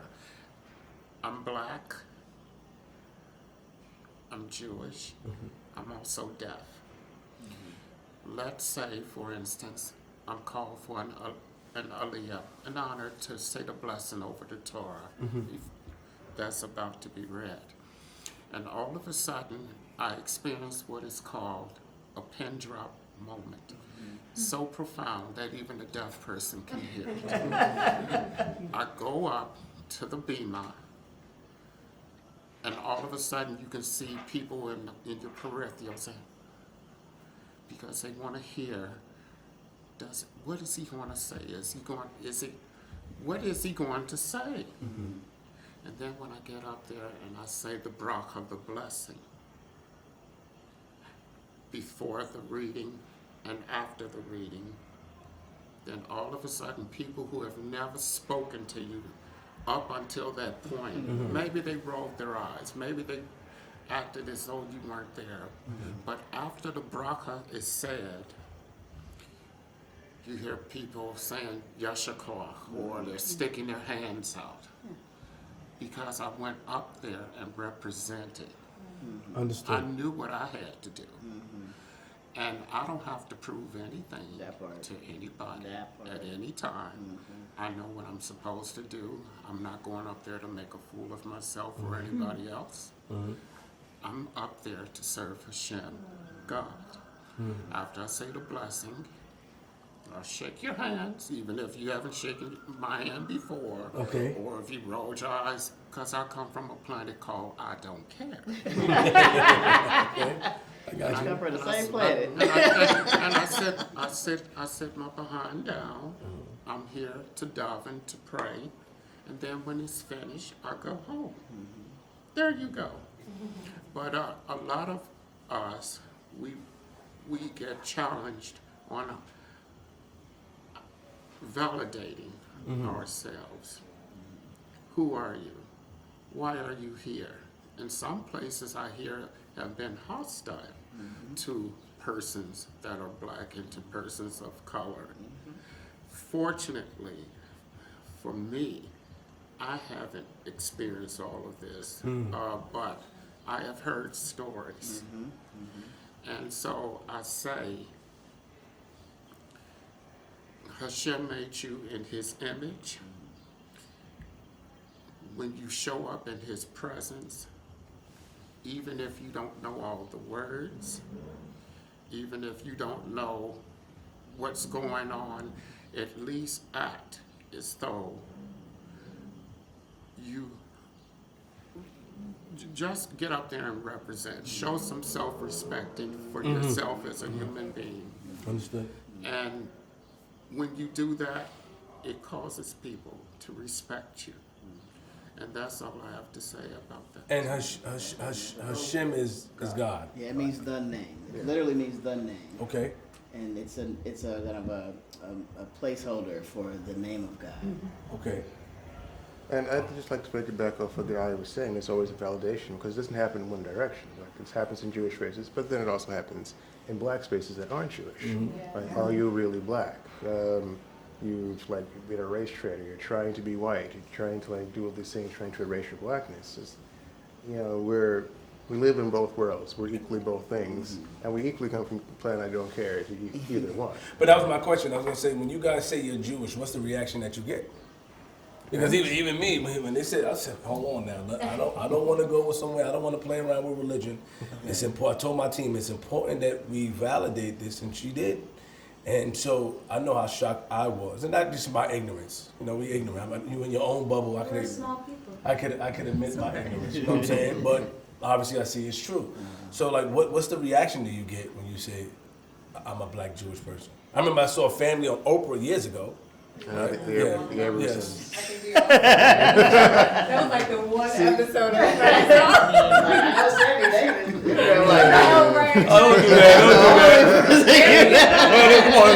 Come on. Let's be nice. Well, so to piggyback off that, there is an aspect sometimes of black Jews that are doing those stereotypical things, that are using Judaism as escape from their blackness, that are using that conversion stories. Oh, I used to grow up on the streets and doing drugs. Then I found the way, the light, and the truth, and became Jewish. Now I'm a good person now. So there is also that sort of pushback that we deal with as well. The stereotypes of that, but also knowing there are people like that that are doing that. So it's an interesting battle all around. How do we start a community like this? Like, how does it come to one to identify that I'm a black Jewish person? If you understand what I'm saying, like, was it? Let me see, because I'm gonna be respectful. Nah. Yeah, well, hold on, because Well, you have enough wine to cover it. when you play around with religion, man, I don't want to play around, man. I just want to be mindful. I'm just saying, like, were you born that way, right? Was it passed down in your family? Were your parents Jewish? No. Explain it halakhically, I think is what he wants to know. Like halakhically, how See, are help you me out. You over there, Who Thomas. is a Jew? Halakhically, who is So a Jew? you're asking questions Yeah. who is a Jew. Yes. So there are several ways of being a Jew, right? It could be your parents were Jews, you were born into Judaism. It could be you converted into Judaism. So those are the two different sort of ways in. Think of, people ask, is Judaism like a race or religion? It's more like a family, right? Let's say you have a last name Smith, right? And you married your wife, they have your kids, you're all sort of genetically Smiths. Now, if one of the boys marries a girl, she is now a Smith. She's not blood related to the Smiths, but she's now been adopted into sort of the Smith clan. Right? This Smith family has adopted kids. They aren't genetically connected to the Smiths, but they now also have the Smith last name. So you have all these Smiths. Some of them are genetically related. Some of them are sort of adopted or converted in through marriage, through whichever kind of different ways. So those are the various different ways someone can be Jewish. There are people who are born. There are people who converted. And actually, there's only two ways. So that's what, you know. And some of us in here were converted. Some are converted. Some are not. Rabbi, I have a question to this question. Oh, thank you. Is there such thing? You hear people say, "Well, I have a Jewish soul." Is there?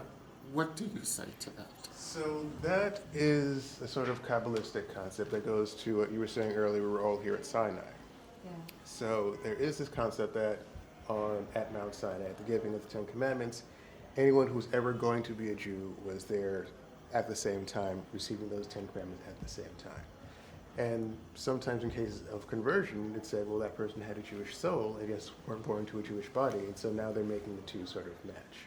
So there is that sort of concept of having a Jewish soul. So some get to be born in Jewish bodies, and some don't, and they find their way back around. Well, I would also say that there's something called reversion, because when you look at the ways in which Christianity has been forced upon, particularly enslaved Africans, there was a point in which people were either Muslim or they were Jewish or Israelite, however they identified in the moment. and they were forced to become Christians in order to survive. Right. Correct. I'm aware of that. When we see this after the Spanish Inquisition, right? Like that there was they call them conversos or Marranos, right? Like so crypto Jews, where they understood themselves to be Jewish or Israelite or Hebrew, and then they experienced what it was like to be forced to be a Christian, and they revert back to what their like original identity was. And I'll just say, like, I'm not averse to the term Israelite or Hebrew. I think there are people who believe that, like, Jews comes from the tribe of Yehuda, and they say, oh, well, I'm talking the tribe of God. I was in Nigeria with the tribe of God, the Igbo folks, right? Like, and so that there's some people who say, well, like that doesn't describe who I am, and that's fine, right? Like, I have no aversion to that. And I absolutely believe that there are millions, and when I say millions, I'm like 10 to 15, probably million black folks in these United States who understand themselves to be either Israelite, Jewish, or Hebrew, have that lineage, and if there's spaces where they can come and be able to be in a space that isn't one in which it centers white folks, but it centers black folks. Yeah. That's the thing that we're trying to, help create, so that, like, there's a joke, like, you always have the community you go to, or the synagogue you go to, and the synagogue you don't go to. I want that many black focused communities to be available, so that we got places where we say, well, I don't go to that one, but I go to this one, right? And to have that, because there's different flavors of Judaism, right? Move out of that scarcity mindset. Yeah, it's like there's so much there's different flavors. And I will say, I need to leave at 4:15, and we do have a program that we want to finish with you all.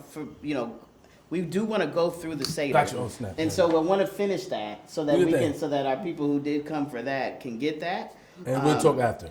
Yeah, okay. Potentially, I have you gotta be Seder. I gotta go. You can't leave. Busy man. I'm a working man.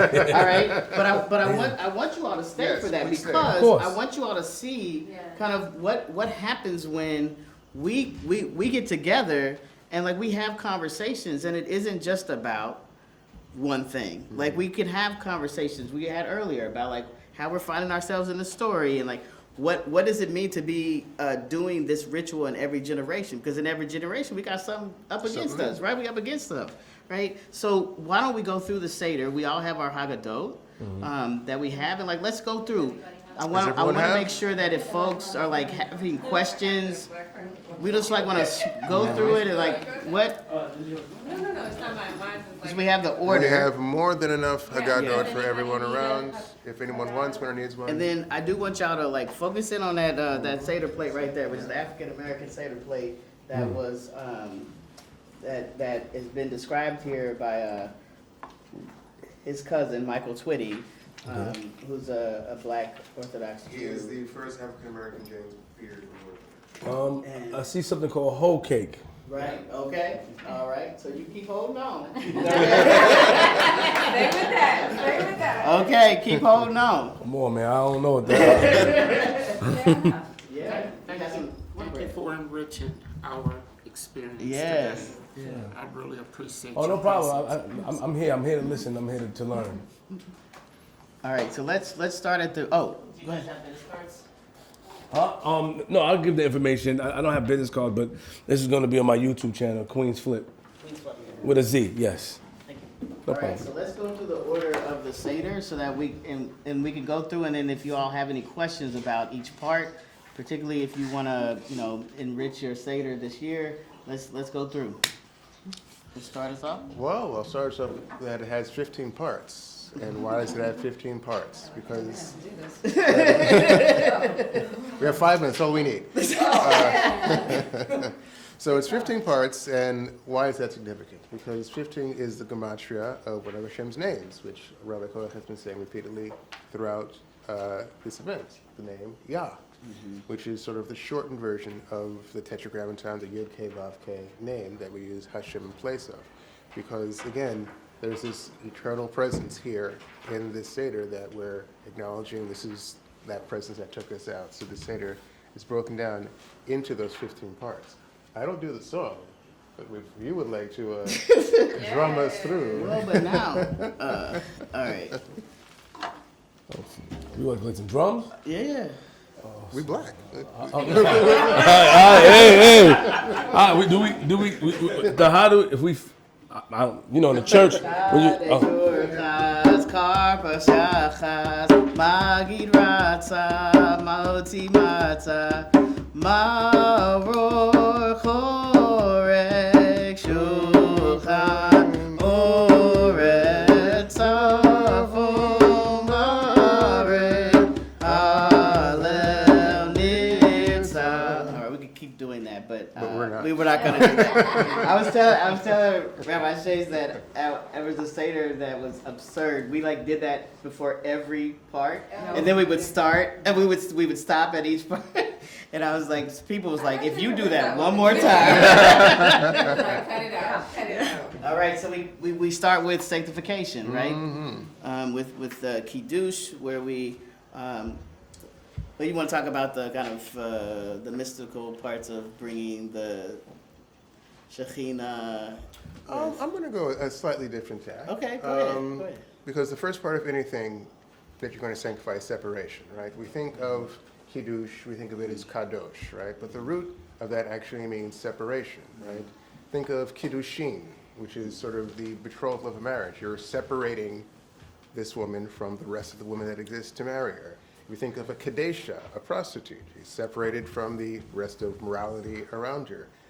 Kiddush is that separation and then sanctifying, and that's sort of this first part here. Before we can even move first, we first have to take away this piece of time, this piece of the meal, and saying, this is something that we're going to exemplify. We're going to make it sacred. We're going to amplify it. Bless.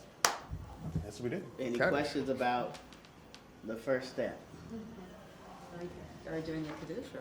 Oh, no, we're not How are we going doing to it? do Just the like, thing, okay, but we're Just just going going to drink wine? Is that what's I happening? mean, that's what I've been doing, but I wasn't sure. Everyone wants some wine. We're racing through the steps now. So walking through Seder, at the Seder, you do not pour your own cup of wine. Because at this night, we're all like royalty and everyone sort of has their own servants. So everyone else gets their wine poured by someone else. So you do not pour your own cup of wine at the Seder. So We have whoever, how many cups? we have how many cups of wine, y'all? We have plenty 4 of cups. cups. We got 4 cups of wine since we like we're having our first cup. And then we had We'll just pretend. We're pretending like this was our My first secret cup. secret. Here's another one. Here's more cups if anyone needs some. Did you have wine. Okay. You don't have wine. This is your I don't, Okay. I don't have wine. Do We I? also have juice. So if you don't drink I mean, I don't drink. okay, we wine. have juice. This is juice. Red juice? Yeah, we have. Yeah. I don't know. This is great. It's just. I don't trust It's that. just like a cider. You like There's nothing. It's sparkling. It's good. You sure? Yeah. Well, I trust you, my man. So whoever doesn't have wine, pour their cup for them. Okay. So say it again. Like we don't pour our own We drink. don't pour our own drinks because at the Seder night, everyone's like royalty, right? We've all been free, we've all been liberated, so it's like everyone has their own sort of personal servant, so they get their wine poured for them. Got you. All right. When you want. And You so want the I- Moscato? Could we get the Moscato? I'm gonna pour it for you. Yes. Or Danny. Oh, yeah. This smells good. What's this? Okay, all right. What? Hold on, but you need some. You need some too. Hold on, we gotta pour. We're trying to get that camera straight now. we can pour you some juice. You want some juice or you want some? Okay, all right. Cause we ain't gonna leave you out. My dad was a photographer, videographer, and so we gotta take care of our people. All right. Say no more. I agree. All right. There you go. Thank you so much. Are we all drinkified? We all drinkified. All right. There you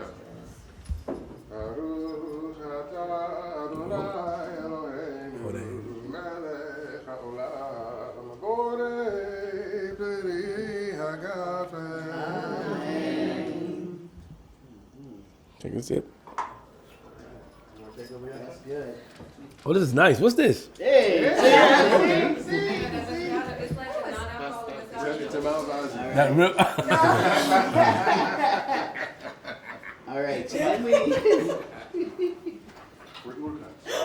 We're Urquhart. Yeah, we're Urquhart. All right. So now we're at Orchot. It's like, what's that? That made me laugh. That was great. All right. I will say, as a part of the sanctification, on the first night, we also say the Shekiano, which is what we said earlier. We said it earlier. Which was that blessing that says, "Thank you, God, for allowing us to be together in this one time that we've actually lived and been sustained and been able to come to this particular moment." So that would be part of that. And then Orchatz is about washing, right? And so there's 2 points in which we wash. We wash here, and then we wash before the meal, before matzah. And but because we're not consuming at this moment, we're going to be breaking the matzah. We don't say a bracha. We don't say a blessing over this wash, and And literally, I think it is important to know that the blessing itself actually doesn't say, in Hebrew, it doesn't say, blessed are you, Yah, who has commanded us to wash our hands. It says, nitilat yadayim, that you have commanded us to raise our hands. And so oftentimes during this moment of this washing without bracha, I actually just have folks raise their hands. And one of the things I do, in the morning when I wash, is to figure out how are my hands going to be working for Yah today, right? To really think about that, and to be thinking about that as we are in the Seder, how are my hands going to be participating in this ritual so that, right, that I'll experience redemption and liberation and freedom, right? All right, so that's Urchatz. So after Urchatz, we wash, and a lot of households, only the head of the Seder does the washing. And then we move to Karpas. So Karpas is pretty much the first thing that we're eating all day at this point. Because you're not really supposed to eat before the Seder, so you have the appetite for the meal. Karpas is the first thing that's eaten, and so it's that vegetable that we talked about earlier, that lowly sort of vegetable, because it's representing our low status when we were in Egypt. It can be parsley, potato, onion. It just has to be the same bracha as going to cover the maror later. So it has to be an adamah.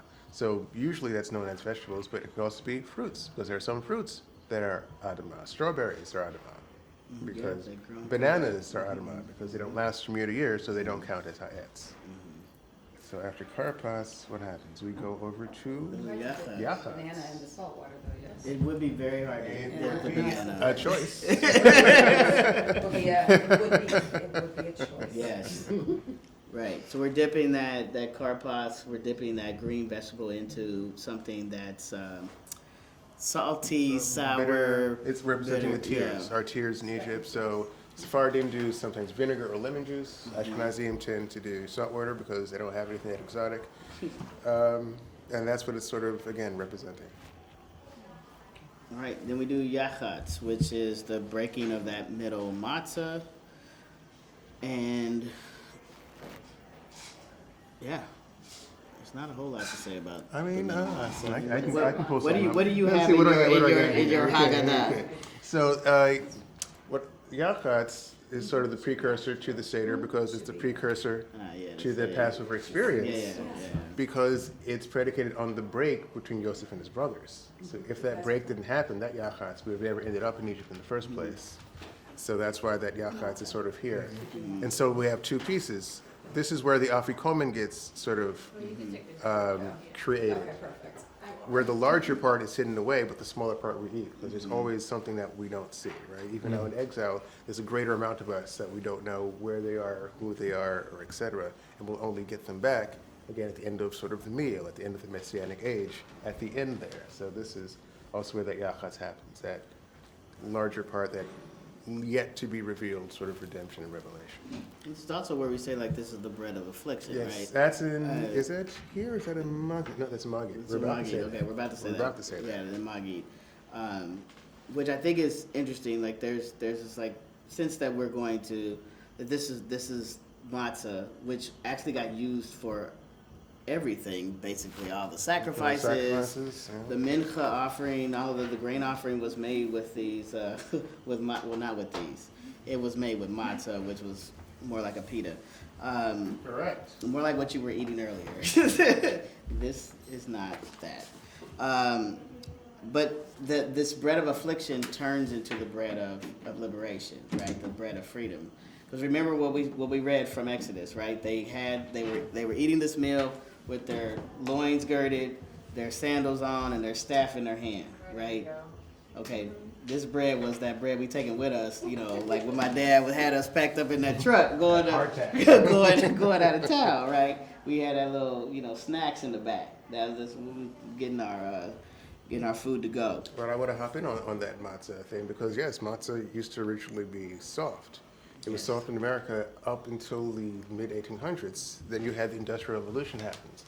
So how can you mass produce matzah and make sure that it doesn't become chametz, doesn't become leaven? Make it as flat as possible. And that's how you get hard matzah. But then there's also this other thing around matzah. Because why do we eat matzah? Who knows? So, that's the class. Why do we eat matzah? It's called the bread of haste because we were leaving in a hurry and we had to eat in a hurry, which meant we had to be dressed and ready to go.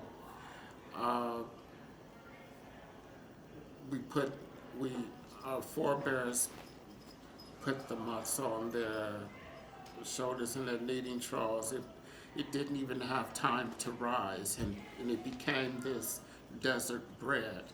But it helps us remember our humility, where we come from, and that life isn't a bed of roses. And our future is what we make of it when I look at this matzah. And so, there it is. And that is a classic answer. Nothing wrong with that answer, by the way, especially with the humility parts and life's what you make it. Except there's a problem with that answer. There's a problem with that reason. We have the reason we eat matzah because we didn't have time to rise the bread. We threw it on our shoulders and it baked. But if you read in the Torah, on the night of the firstborn, we're eating matzah. We get that command, you shall eat the Passover offering with matzah and bitter herbs. We're already eating matzah. So what's the story of haste, There right? was a recent thing I heard, which was that matzah, according to one theory, was basically the bread that were fed, the Egyptians fed it to the Israelites because it was cheap to make. And it was, for all intents and purposes, it was actually the nourishment that we received during our enslavement in Egypt. Let's say that part is true. We still have a problem. Because it says we ate it in haste, we threw it over our shoulders, we didn't have time to make bread. Let's look at the timeline. It's midnight, firstborn have died. Pharaoh says, everyone get out. And Moshe's like, we're not thieves in the night. We're going to leave like normal people. We leave in the morning. That's 8 hours. How did they not have time to make bread in those 8 hours? What's this haste that we're talking about? So we have to go back to the Midrash, we go back to Kabbalah, and we realize that in our years there in Egypt, we had sunk spiritually low, right? There's 50 gates in either direction. There's 50 gates of holiness, there's 50 gates of impurity. At this point in Egypt, we're at the 49th gate. We're so low that this is the moment God has to take us out. Because we stay there any longer, we're dropped to the 50th, and Moshe can't take us out because he's only able to defeat things behind the 49th gate of impurity because he's at the 49th gate of holiness. But on the 50th, Moshe couldn't bring us out. Now we have the Korban Pesach. We just did the Brit Milah. We circumcised ourselves. We just did the Korban Pesach. Like we defied the Egyptians and their deities. We're there at the Seder. And in that moment, we are now elevated, and we can see how far we've fallen, right? And the Seder ends, and we know we need to leave in the morning. The haste is ours. We're like, we need to get out of Egypt because we had this spiritual moment, we had this ritual, we see where we've been, and if we stay here lower, we know we're going to drop right back down. Screw the bread. Let's get everything together. Let's get ready to leave. We'll just eat what we have on the way. That's the haste. And that's the haste that we were commemorating, that we're eating the matzah each year. Not the haste we were kicked out of Egypt. We weren't kicked out of Egypt. They gave us all the time in the world. We're already eating matzah at the Seder. So we're not commemorating eating at the Seder. It's that self-imposed haste where we realize we see where we've fallen and where we're trying to stay and where we need to go. We don't have time to worry about bread. We need to move from this spiritual space. Never heard it that way, but that makes more sense. To remember the urgency. It makes more sense to remember it as like to remember the urgency. Yes, yes, quite right. Where are We're in we? Magid. We're in Magid, yes. Magid. Go forth. All right, and Magid is the telling, right, or the retelling here. And we're not literally telling the story, right, word for word, which this is a machloket that I have with the rabbis. I think we should actually be telling the story. In the Haggadah that I created myself, we have the whole story, and we read the story of the actual beginning to the end. But this is a truncated story where key things are highlighted, including the 4 questions, which the 4 questions literally do come from Torah, right? When you think about where these questions come from, when the people were getting the instructions from Moshe, Moshe says, we're gonna be doing this ritual, and your kids are gonna say, why are we doing this, right? And this is where the 4 questions come from. They're all pulled from Torah. And I do appreciate a ritual that happens, that ritual that is memorializing or even observing something that hasn't already happened. Because when they're getting this instruction, the Exodus hasn't happened yet. Which makes me think a lot about how powerful of a ritual it is, and for us to be thinking about it as we are thinking about our own, redemption, liberation from this, what we got going on here.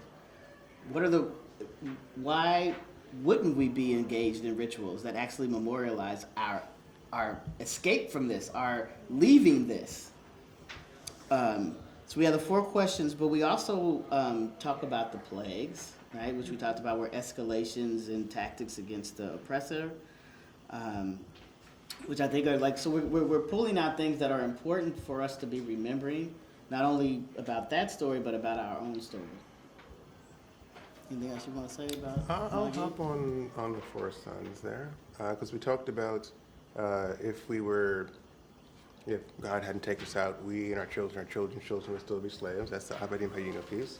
And then you have sort of the 4 sons piece, where each of the 4 sons' questions, as Rabbi Kosch said, appear in the Torah, but a couple of sons, the answer that's given isn't what's actually given in the Torah. Correct. The first one is sort of the wise son, right? He asks his question, and instead of with an outstretched arm, which is the answer, he's given the answer, you can't eat any dessert after the afikomen, which seems weird. How is this answering this question?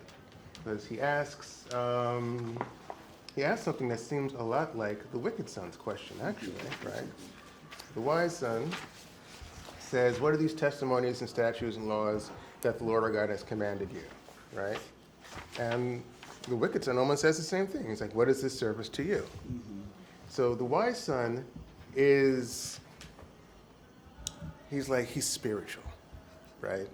He's like, what's the point of all these laws and testimonies? Just be here, man. I don't think God cares about all these little ins and outs and bits and bobbins, and that's why the answer is given him. After eating the Pesach offering, one does not eat anything more, right? Because it's saying to him, yes, even these minute details, even these finite structures, going back to there is no freedom without boundaries. It's like you can't just be free floating and whatever feels you. It's like he cares even about what order you're eating the food in. Because you live in this finite world, you can't just act as if you have this infinite flow of spirituality that you can just, figure it out and wing it. It's like, no, here's these boxes, here's these structures. The wicked son, though, is not trying to connect in that same way, right? The wise son thinks he's sort of transcended. I don't need to follow these particular mitzvot. I can just do what feels to me right at whichever time. The wicked son is saying the exact opposite. But there's an interesting sort of end to the wicked son, because it says for the wicked son, if he had been there, he would not have been redeemed. But he's not there. He's here. That's why he's asking the question, right? He's at the table. Mm-hmm. Why is he at the table? He's at the table because he wants to believe. and he can't because he's seeing hypocrisy. He's saying, what is this service to you? You guys, oh, you're this religious, you're that religious, but I see you doing all these things. So what is this service to you? So if he was there in Egypt, where you have Moshe, you have Aharon, you have Miriam, people who were and did and were about everything that they said. They didn't do one thing, say another. If he were there and still had the same attitude, he wouldn't have been redeemed, no. But if he were there, he wouldn't be asking the question. He's here at the table because he's saying, what's the point of all this? If you're going to do all these rituals, but then you're going to turn around and embezzle some money. Or you're going to do all this and you're going to have prejudice towards somebody else. What is all this? What's the point of it to you? That's what he's asking there. That's all I got there for that.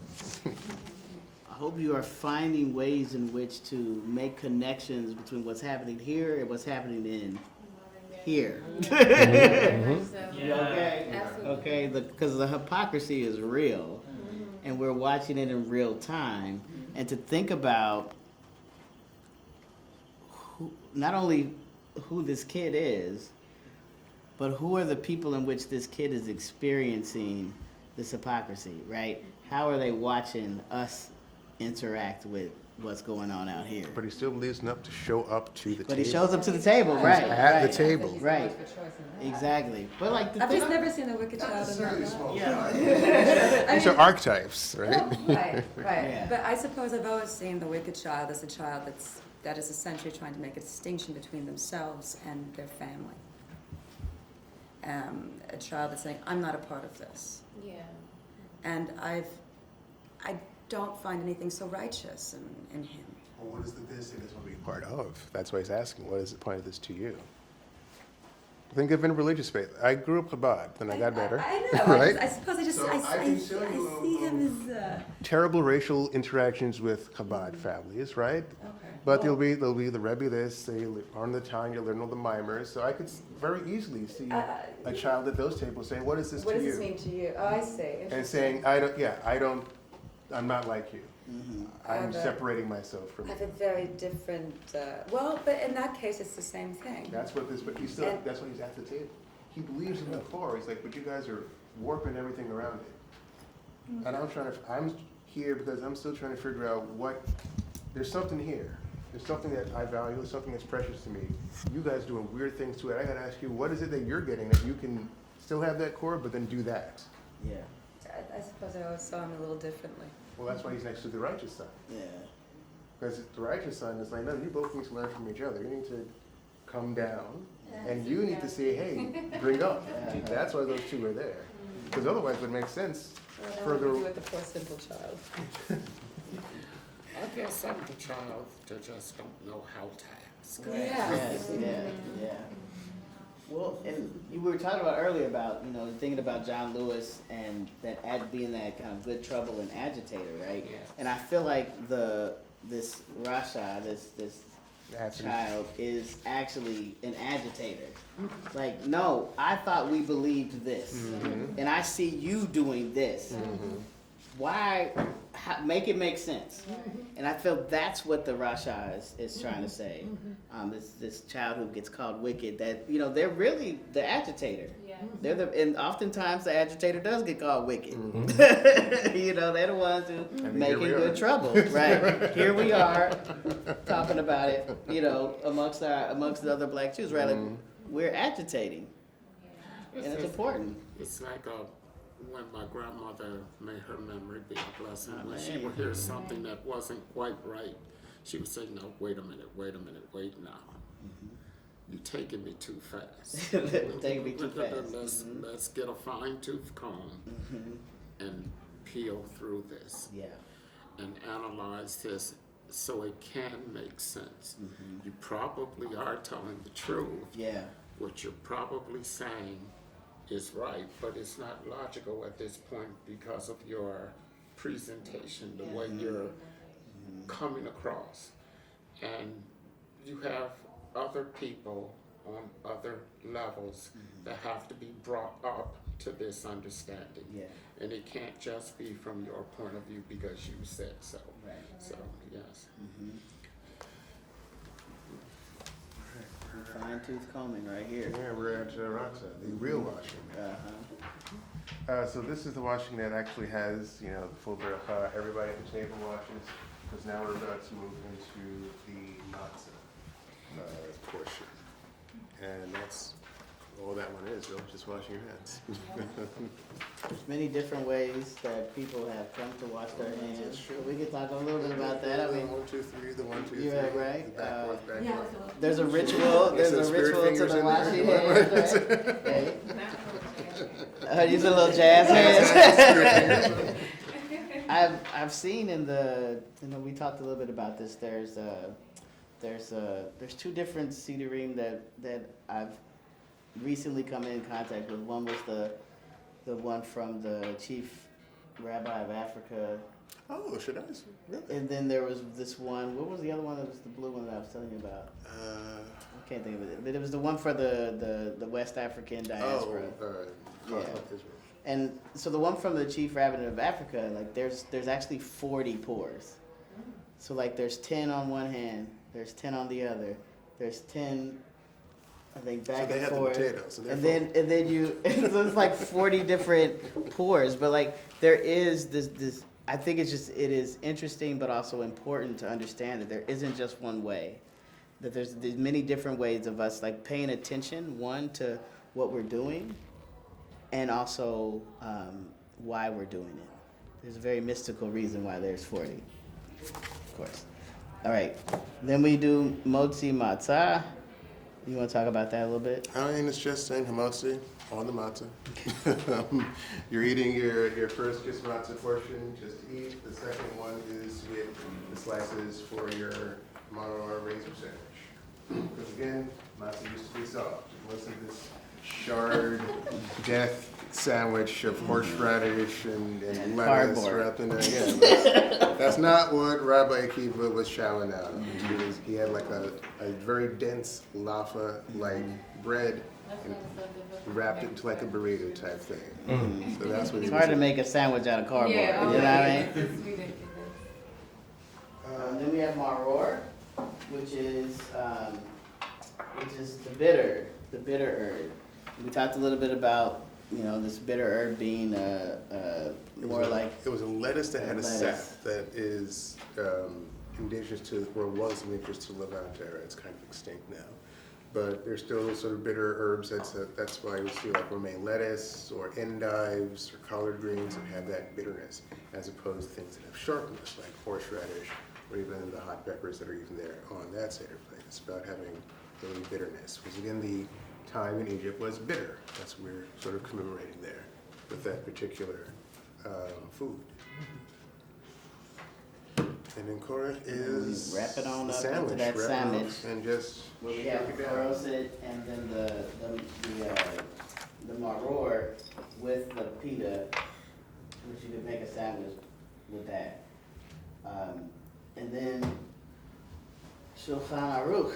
We're eating. That's the meal. We actually get real food. We get real food. We eat real food.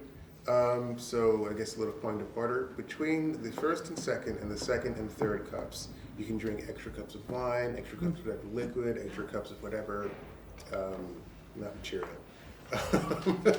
Whatever beverage that you would like. Between the third and fourth cup, there's no extra wines or extra drinks. Because the first 3 cups, it's dealing with our sort of journey from our past journey, right? From with Jacob and Lavan, and going through Egypt and going through the plagues, and you get the meal. From there on, it's now focused towards the future redemption, the Messianic age, and so there's a break between those 2 cups, so there's no extra drinking between those 2.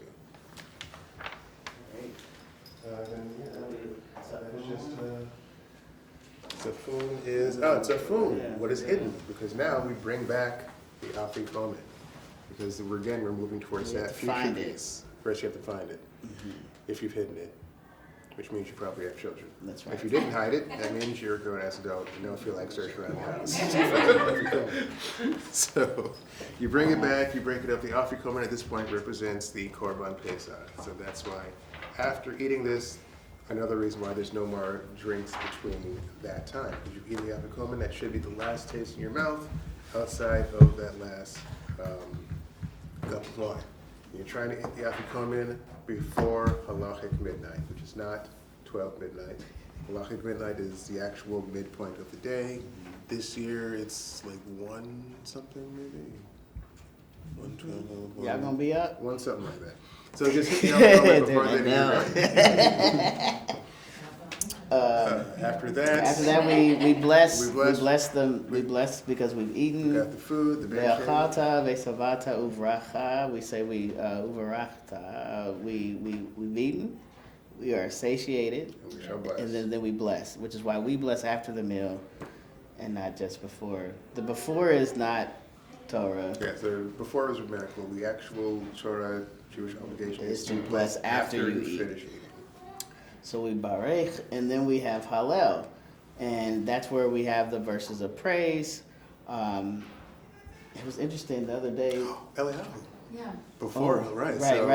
Right. So we finish blessing the food, and then opening up this new chapter towards the future. The first thing we do is invite Eliyahu in.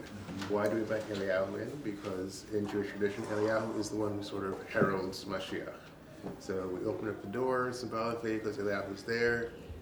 Probably twisted out of his mind because he's going to every Seder in the world. So Like a Santa just like Claus this, situation. just give And me a glass of wine for him at every single one. He is, by the time he gets to your Seder table, worse for wear.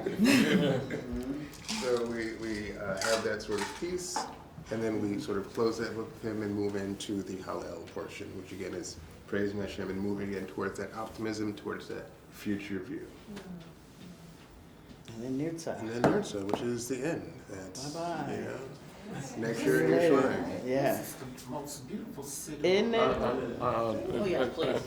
Have a seat. Can we get more? What else have you been hiding? It is available on Amazon. Is it still available on Amazon? I think so. I think I have to order it from the back end. I don't think you can buy it on the But front if end. you go to our website, we can make sure you all get one. If anybody wants to just send us an email, yeah, well, I'll make sure you all get one, no You're not problem. getting on time for this, Yes, Next year. now, that's a little Any challenging. questions about the order, what to do? You're struggling, like, oh man, I think There's I'm gonna something I miss see something. every year that I don't remember to do, Yeah. or we're all great, we're all perfect at this minute. Fantastic. We All right, have would you like Pesach to regular. close this out with the last glass of wine? Let's do one more. No. I do want to say, like, back in the day, people were not having like 8 ounces of wine every time. It was about 5.1. Yeah. So just to know, because I know some people go to a Seder and they're like, "Oh, I got to fill my entire cup." It's like, actually, you just need to have the majority of the glass, or Yeah. low mufkam, a cheekful. As long as you have Yeah. a cheekful, you're good. So you could literally either have smaller cups or glasses, or just drink a little bit each time. There's no need to be intoxicated for Pesach. That isn't the point. Although depending on your Passover Seder. Correct. It might help, I don't know. The range is about 3.3 ounces to about 5.1 Yeah. fluid ounces. The point isn't to get drunk. There's a different holiday that's already passed. We did that already. But let's bless. Let's bless. Who does not have wine? And if you don't, have someone pour for you. Yeah. Everyone has? Did you still got your wine? I I'm your drinking. your No, I'm good. still You got, good. okay, we got. Give me, where's that? That was not one. No. I don't want that. I want this one. They give me that one. There we go. Yeah. Thank you so much. I didn't realize it was gonna be so popular. All right, hold on. Alright, so You're Jewish now, drink up. Yeah, it's funny. Alright. Baruch atah Havaya Havaya Eloteinu Ruach Halam Orei Pari Agafen. Amen. All right. Good game, everybody. Good game. Did it. All right. Bless. Bless. I have to go to the restroom, but All right. I've been looking at my watch and getting scared. Say it again? I'm like, ooh. Yes, I am. Thank you Yep. very much Yes, I am. for coming. Sorry, I'm sorry. Thank you. Hold on, hold on.